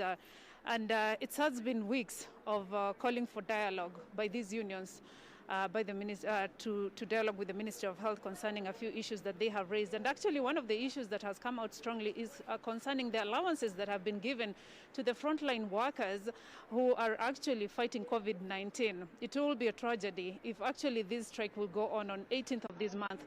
But just giving us a perspective of exactly what is going on and what the concerns are is Kenya National Union of Nurses Secretary General Seth Panyako, who is here with me, just telling us exactly what is going on. Karibu sana.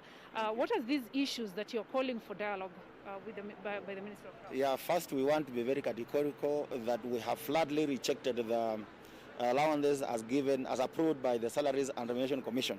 And on the same strength, we are not castigating SRC on this one.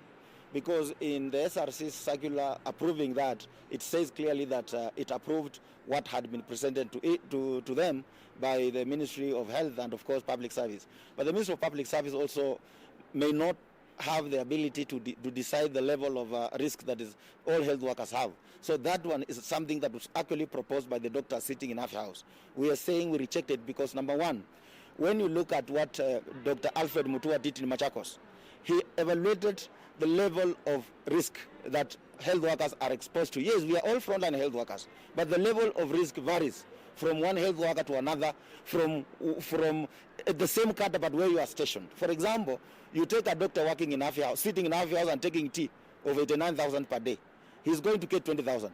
A doctor who is working in Mbakathi right now, in isolation room, is going to get 20,000. Is that fair? We are looking at workers like public health officers who are responsible.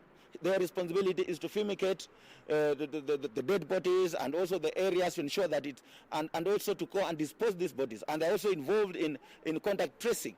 These public health officers who are coming in contact with people who have died with COVID-19 are being given 10,000, while a dentist sitting in Afya House or sitting at home, because dentists have already closed their clinics and went home, is getting 20,000 comfortably sitting at home or in Afya House.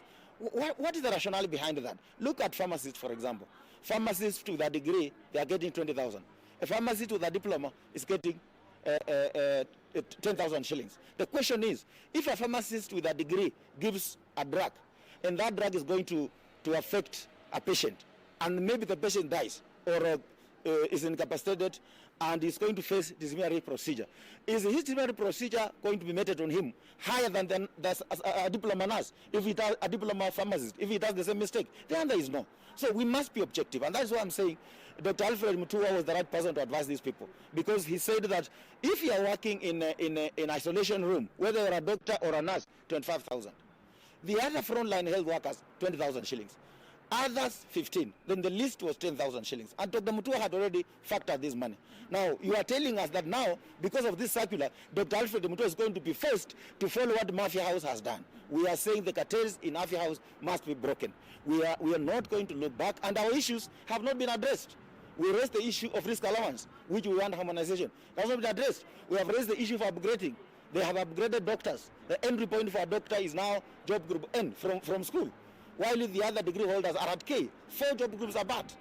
Others have been left there. So we're saying the issue of insurance, life insurance, has not been addressed. I have heard them talk about comprehensive medical insurance.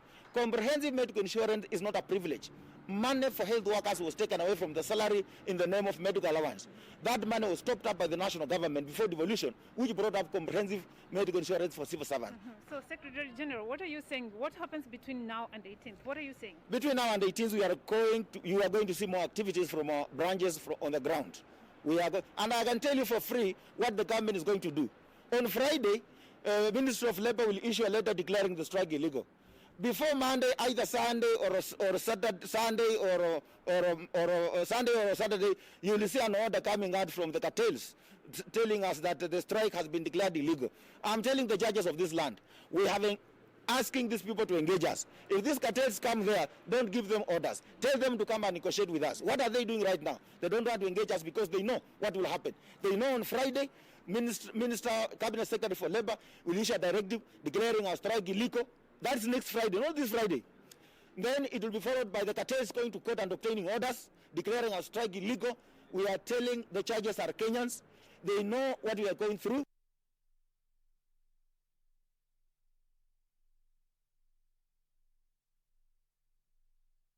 It is telling them, you people are disturbing health workers. Go and discuss, resolve these issues. Thank you very much. Thank you very much, Secretary General. In the country, tell us more about the strike. Who will be donning their tools? Who are exactly these health workers? Thank you very much. In the health sector, we have around 18 health cadres, and only one which is not going on on the strike.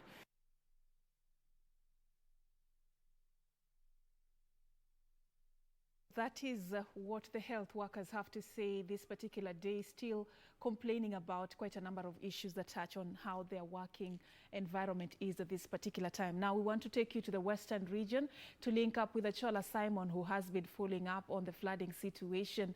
Quite a number of residents have been affected. Achola is joining us live now just to give us an update on that situation. Very good afternoon, Achola, if Achola can hear me. Just to give us an update on what is happening. Yesterday you were in Kakamega County. You've also seen what is happening in Budalangi constituency, in Busia. How is the situation and what are the residents saying?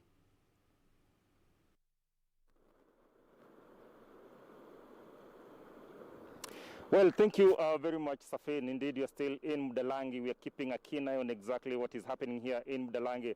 As you've rightly put it, we are actually following keenly the issue of flooding in this region. We all, of course, understand the damage that it has actually caused to the locals here, and what the government has been doing in terms of ensuring that they mitigate the situation before, of course, the situation gets out of hand. As you can see behind me, the water levels are coming down, which is good news to the locals, but they are not out of the woods yet. What is happening today is that the contractor on site, Hydro, have actually been trying to repair where the old dike was actually breached, so that then they can actually redirect the water back to its original course, and then of course allow the locals now to start accessing these villages and try to salvage whatever little they can. Yesterday, the Deputy Governor of Busia County, Moses Milomi, of course painting a grim picture of exactly what was happening in the submerged villages, saying schools, hospitals, and homes had been submerged and destroyed. He even went further and said the rice fields and the rice processing plant that had actually been put up had actually been submerged and destroyed, of course counting billions of shillings in terms of losses. But Safin, just if my colleague can actually just show you, it's still water and water and water in Budalangi. And as I've said, the water levels are coming down, yes, but the volumes of water in this region still paint a grim picture. Most of the homes still remain submerged in the water. And if the pictures will be getting to the police station, which is just next to where we are standing, this tells a story of exactly what is happening. That the pictures on your screen are actually supposed to be a police station, but as we speak right now, it's water all over, and the policemen have actually come out of that police station for obvious reasons, and we are expecting that once these dikes have actually been repaired and the water has actually been directed back to its original course, then of course people can actually, or the policemen can actually start going back to the police stations, and people can actually go back to their homes, and normal operation can actually resume in this place. What we've actually been told of has been the fact that the rains have hampered the construction of dikes. We remember that Hydro is actually supposed to have built a 3-kilometer dike starting all the way from Rambua all the way to Sigiri, and they have not started work yet. Why? Because it has been raining heavily since November last year, and the contractor says that they are hoping that the rains will slow down, and then thereafter, of course, or the rains will end, and then thereafter, of course, they can embark on the work that is actually building dikes and protecting this region. We understand part of the component of the contract is actually to ensure that they rehabilitate the rivers that actually ensure that water comes to this region, which is Nzoia. So then they try and protect its banks and ensure that water does not break its banks as frequently as it is doing. But Safin, if you allow me, let me just have one of the locals here, Haman, who is going to paint a picture of exactly what is happening in the villages. Haman, how are you? Very fine. Huh? Kindly tell me what is happening in the villages. You told me that still things are not good, they're not good in the villages. Yeah, my name is Haman Malobasiro, or Nabaholo from Diramu Saom Hobola. Down there, things are not good. There is a lot of water in houses. Everything is destroyed. People are suffering. It's pathetic. Very pathetic. For the last 3 or 4 days, people have been complaining that things are very bad down there. probably is a resident of this region, what needs to be done so that then this problem can actually be brought to a problem once and for all? One, we need a permanent solution so that the dike can be constructed. Two, we also need, we can say, watu waelimishwe, where instead of water destroying people, they should be using it to do some farming. And three, I hope things will be all right if the government can do what it's doing. Like right now, they're trying to put up a dike. They're trying to stop the water from coming to people. We'll be very fine. But right now, things are terrible. The complaint has been that most of the locals have actually refused moving from their original place to higher ground, saying that they are yet to be compensated by the World Bank and the government so that then they can actually move so that the dikes can actually be built. Yeah, but now how can you move and you've not been given money to buy where you're moving?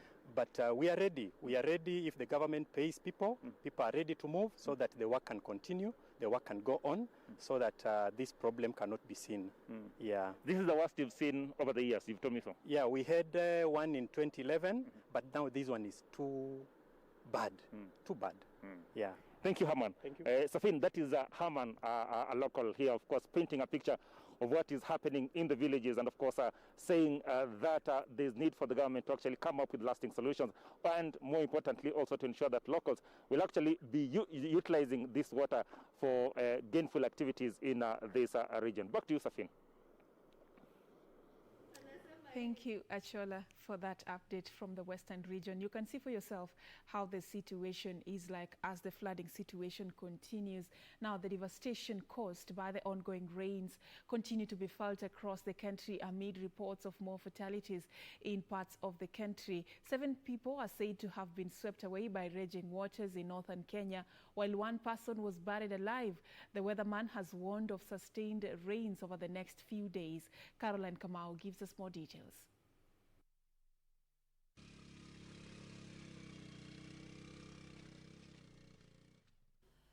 The effects of the heavy rains continue to be felt, with 23 counties in the country now grappling with the aftermath of the rains. In Kamahindo village of Larry constituency, a middle-aged man is feared dead after he was buried alive by a landslide that happened at 11 a.m. at a tea firm where he works as a casual laborer. Efforts by the residents to retrieve his body have yielded no fruit. Walikuwa wanaenda kuchuna majani huko, lakini wakakutwa na mteremko. Wengine wakakimbia pande ile juu, mmoja akafunikwa. Hata saa hii tumeongea kwa ndani. Sasa tunaomba usaidizi wa serikali, tusaidiwe. Residents of Kisabo in Kipkelion East Sub-County in Kericho County have given a 2-week ultimatum to the county government to reconstruct a bridge which has collapsed in the area. They say the collapse of the bridge has paralyzed transport in the area, making it difficult for residents, most of whom are farmers, to transport their farm produce. Njia inasaidia watu wengi kutoka Kaptembwa, Kimugul mpaka Irema huko chini. Na kuna daraja hapa imeharibika kwa miaka mingi. Hakuna mtu mwenye ako na macho kwa viongozi wetu hata akuja aone hii shida tuko nayo hapa.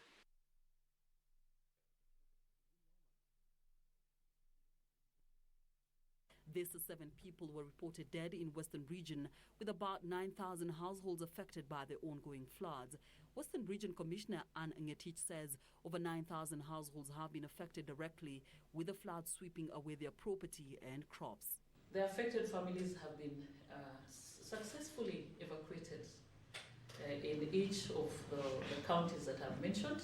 We have deployed lorries, 8 lorries, and 3 police marine boats, and also over 20 private boats.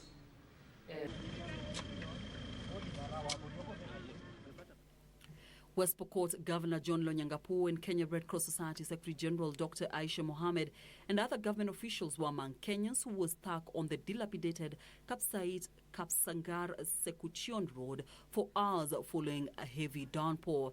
The governor, like majority of other Kenyans, were forced to alight and walk for several kilometers as he awaited for an excavator to clear the road. Impossible.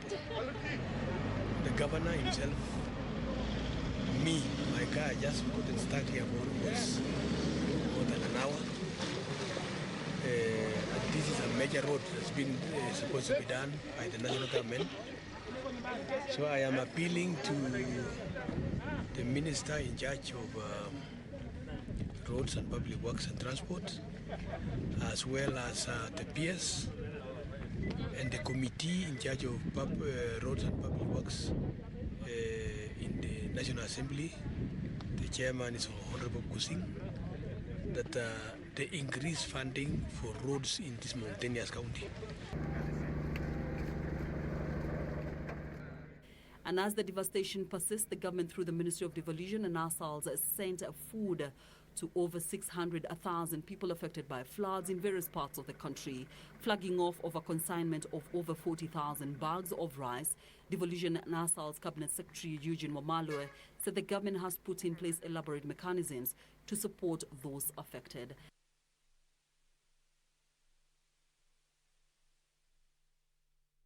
And as the heavy rains persist in the country, community forest guards have volunteered to donate and plant tree seedlings in people's homes in Timiayoi area in Samburu. Speaking during the exercise, Deputy Ecosystem Conservator Wilson Kiplagat encouraged residents in the county to plant trees on their lands in order to help national government achieve its 10% national forest cover and lessen the adverse effects currently being experienced as a result of changing weather patterns.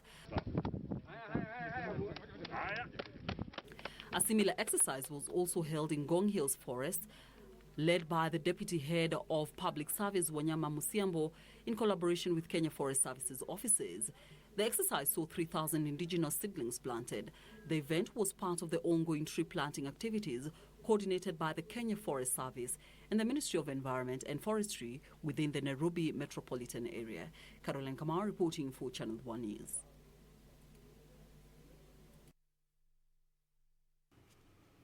The Jomo Kenyatta University of Agriculture and Technology has unveiled a raft of innovations to help combat COVID-19 pandemic. Among the new innovations are 2 portable solar-powered ventilators, a contact tracing application, a digital system that predicts COVID-19 infection trends in Kenya, and an automatic solar-powered hand-washing machine. This coming even as the Kisumu County government went ahead to commission the first COVID-19 rapid response center to step up efforts to mitigate the spread of COVID-19. Jomo Kenyatta University of Agriculture and Technology has unveiled a raft of innovations to help combat the COVID-19 pandemic. Among the new innovations are 2 portable solar-powered ventilators, a contact tracing application, a digital system that predicts COVID-19 infection trends in Kenya, and an automatic solar-powered hand-washing machine. Vice-Chancellor Professor Victoria Ngumi termed the developments by a multidisciplinary team of engineers, researchers and innovators as a huge breakthrough in the country's anti-coronavirus war. None of these innovations will end if it is the app that the students are talking about now. This is an app which can be rolled out in many other areas. Elsewhere, Kisumu County government has stepped up its efforts to mitigate the spread of COVID-19. Speaking during the commissioning of the Kisumu County COVID-19 Rapid Response Center, the county governor, Professor Anyang' Nyong'o, said that the county has also moved to enhance its ICU capacity to facilitate better response to the pandemic. This center will also be important in monitoring the pandemic trends and the management operations deployed. Monitor public perceptions, beliefs and misconceptions, and in consultation with the public health officer, determine how to address them and provide psychosocial support to distressed callers. Meanwhile, stakeholders in Migori County are now out to fight stigma and discrimination associated with the deadly coronavirus. This comes after the county recorded the first 2 cases of COVID-19 over the weekend.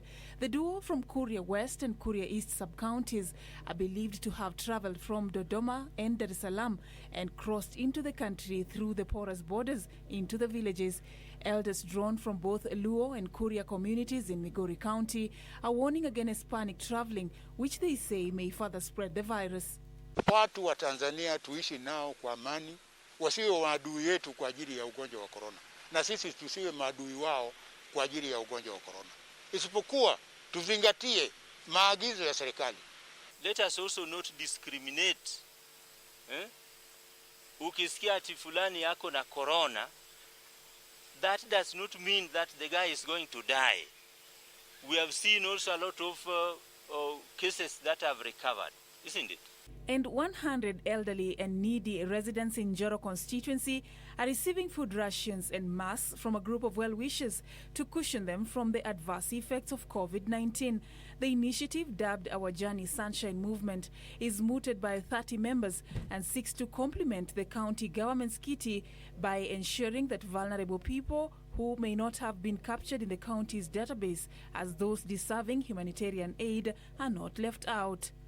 Kuna watoto ambao familia zao they've been affected by HIV and AIDS and hawawezi kwenda shule kwa sababu hakuna makazi na mambo kama hayo. Tunashukuru kwa sababu umeweza kututembelea, umetupatia msaada wenu wa chakula. Sasa kweli maisha ni ngumu kulingana na mambo ya corona. Hatuna uwezo sababu hakuna kazi ambayo inaendelea. And vulnerable groups from Majimoto area, Osupuko division in Narok County, have a reason to smile after a non-government group, ILEPA, donated assorted food items to them to support them during the hard times of COVID-19 pandemic. Nashukuru hii kampuni ya ILEPA kwa sababu ya chakula nimeletea sisi. Nimeshukuru sana. Hata nimesaidia watoto wa yatima, nimesaidia wazee, nimesaidia wamama. Nimeshukuru sana. Finally, a group of clergymen are appealing to President Uhuru Kenyatta to reopen churches to cater for the spiritual needs of the people. Speaking while distributing food items to pastors from different denominations in Juja, the clergymen say that many preachers have also lost their sources of income since the government closed churches over a month ago due to the COVID-19 pandemic. Venye tumefunguriwa mahoteli, pia tufunguriwe makanisa. Sababu tunasema hivi ni kwamba njaa ya kiroho iko pia. Kuna ile njaa ya kimwili ya chakula na kuna ile njaa ya kiroho.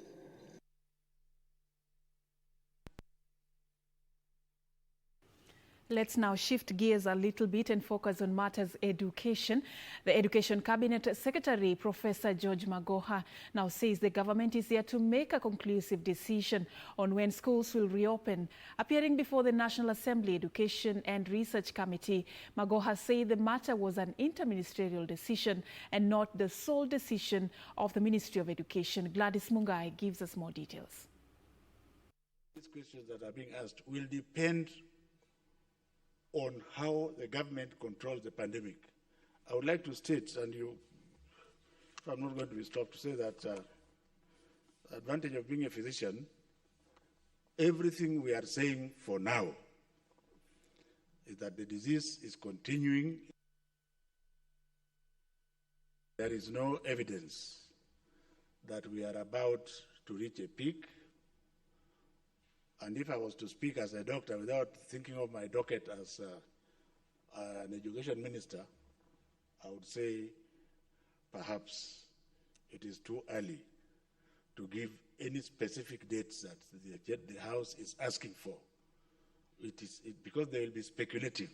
When we assume that we are teaching students through e-learning, then there could be a problem because not all students are accessed through this. Disadvantaged students are the ones in the rural areas where they cannot access electricity and even the internet, and also in the urban setup, in the where we have the slums and all that. Is it possible, because the teachers are still on payroll and they are still getting salaries, in the villages, can we have some structures where we can have some monitoring of the students who are just who are in the villages, so that they can actually get some information from the ministry through the sub-counties and all that? I want to confirm to honorable members that yes, we have guidelines which are drawn from the Kenya Institute of Curriculum Development Act, which guides all of us on this particular question on electronic media learning for schools.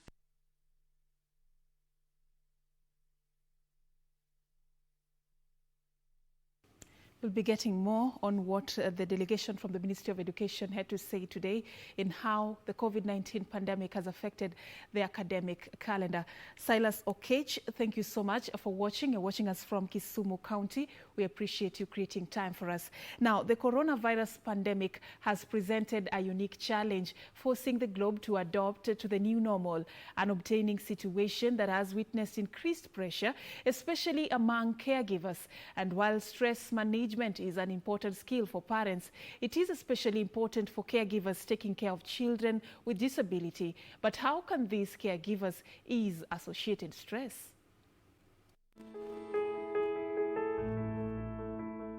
And how do you ease your stress as a caregiver when you know about that your child is vulnerable due to the disability? One, you have to take care of yourself as a parent. You need to communicate with other, most of the parents who have children with disabilities have family support groups. You're able to communicate and share with other parents who are taking this journey with you. It's important to communicate with your doctor if you're feeling stressed out, just because children can sense the stress in you and your emotional cues, and that can even exacerbate or make worse their behaviors. And then the other thing is to reassure your children. They are hearing about this word COVID-19. Even though they have a disability, they will have worries and fears, and it's important to acknowledge that and say that I'm here for you and our doctor will help us through this process. And the other thing is that if you're feeling that you're very anxious, if you're feeling like mentally something is wrong, it's important to seek help. We have counselors that you can call, and you can arrange that even through your doctor. So do not feel like you are alone taking care of this, taking care of your child during this pandemic.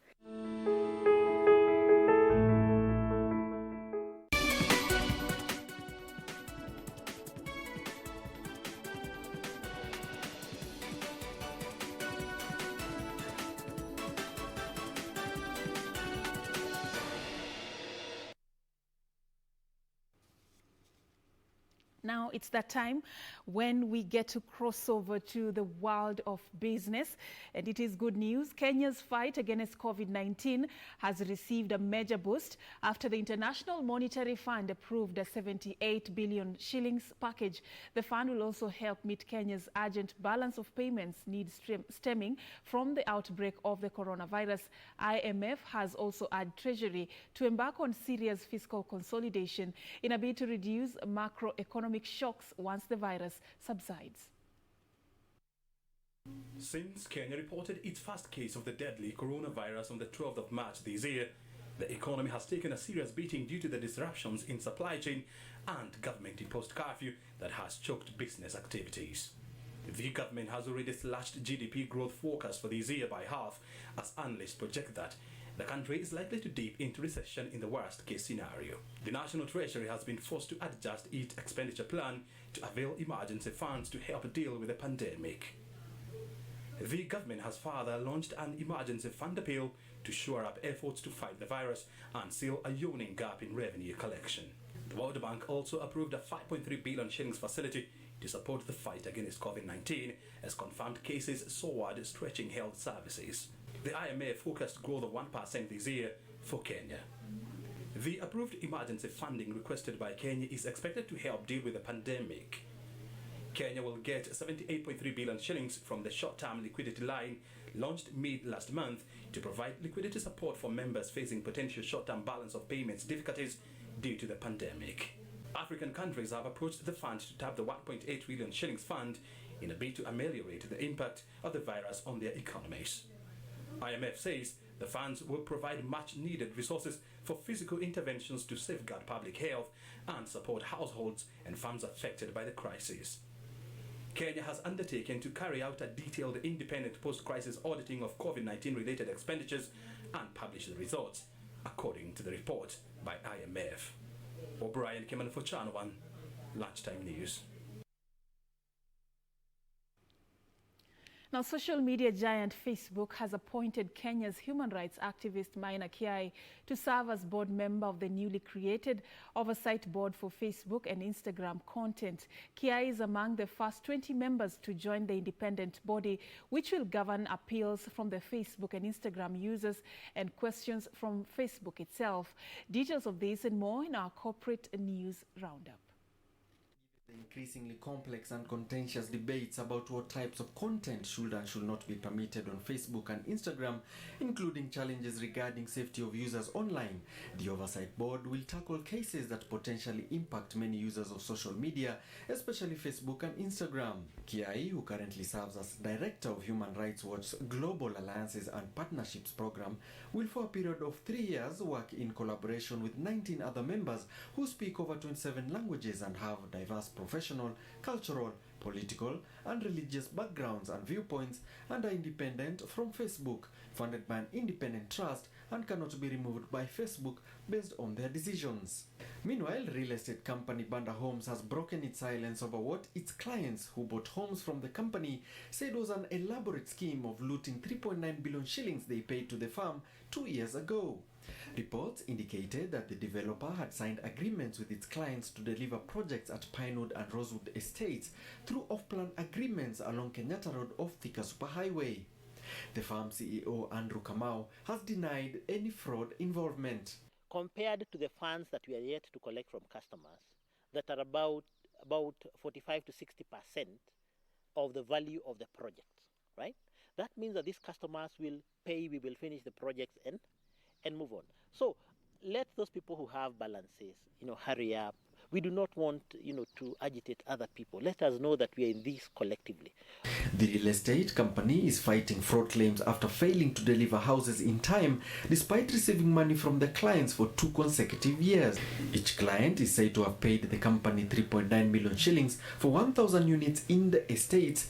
Units, they said, remain stalled for 2 years after making the agreements. As a company moving forward, and we anticipate this to be until around December, we are not going to sell any more project until we have satisfactorily handed over the project that we are currently running to their respective clients.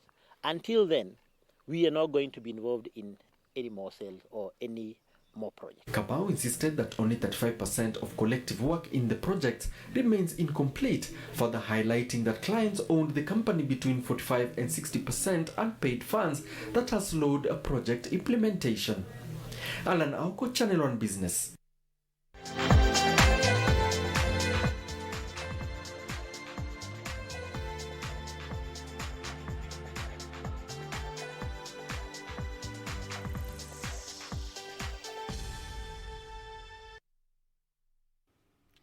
From business to matters sports, NBA teams are expected to get the go-ahead to reopen practice facilities for limited use as early as Friday, less than 2 months after the coronavirus outbreak forced the suspension of the season. However, practice sessions are unlikely to resemble business as usual for the NBA, but will be a step towards normalcy for the league, whose season was upended in dramatic fashion in March. As few as 3 NBA teams are reportedly planning to allow players into team facilities on Friday.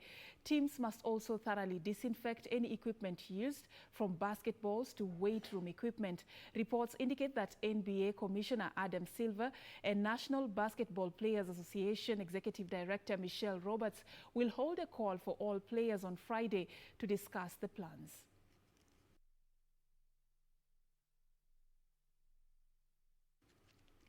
And Bayern Munich Chief Executive Officer Karl-Heinz says the resumption of Bundesliga season will make weekends easier for everyone during the coronavirus pandemic. This comes after the German government gave the green light for the league's restart on May 15th. The Bundesliga is the first of any Europe's major leagues to be given clearance to resume playing since the coronavirus pandemic took hold. The CEO believes the decision is an important step to one which can have positive impact on society. He also praised organizers for not choosing to end competitions like neighbors France and Netherlands have done.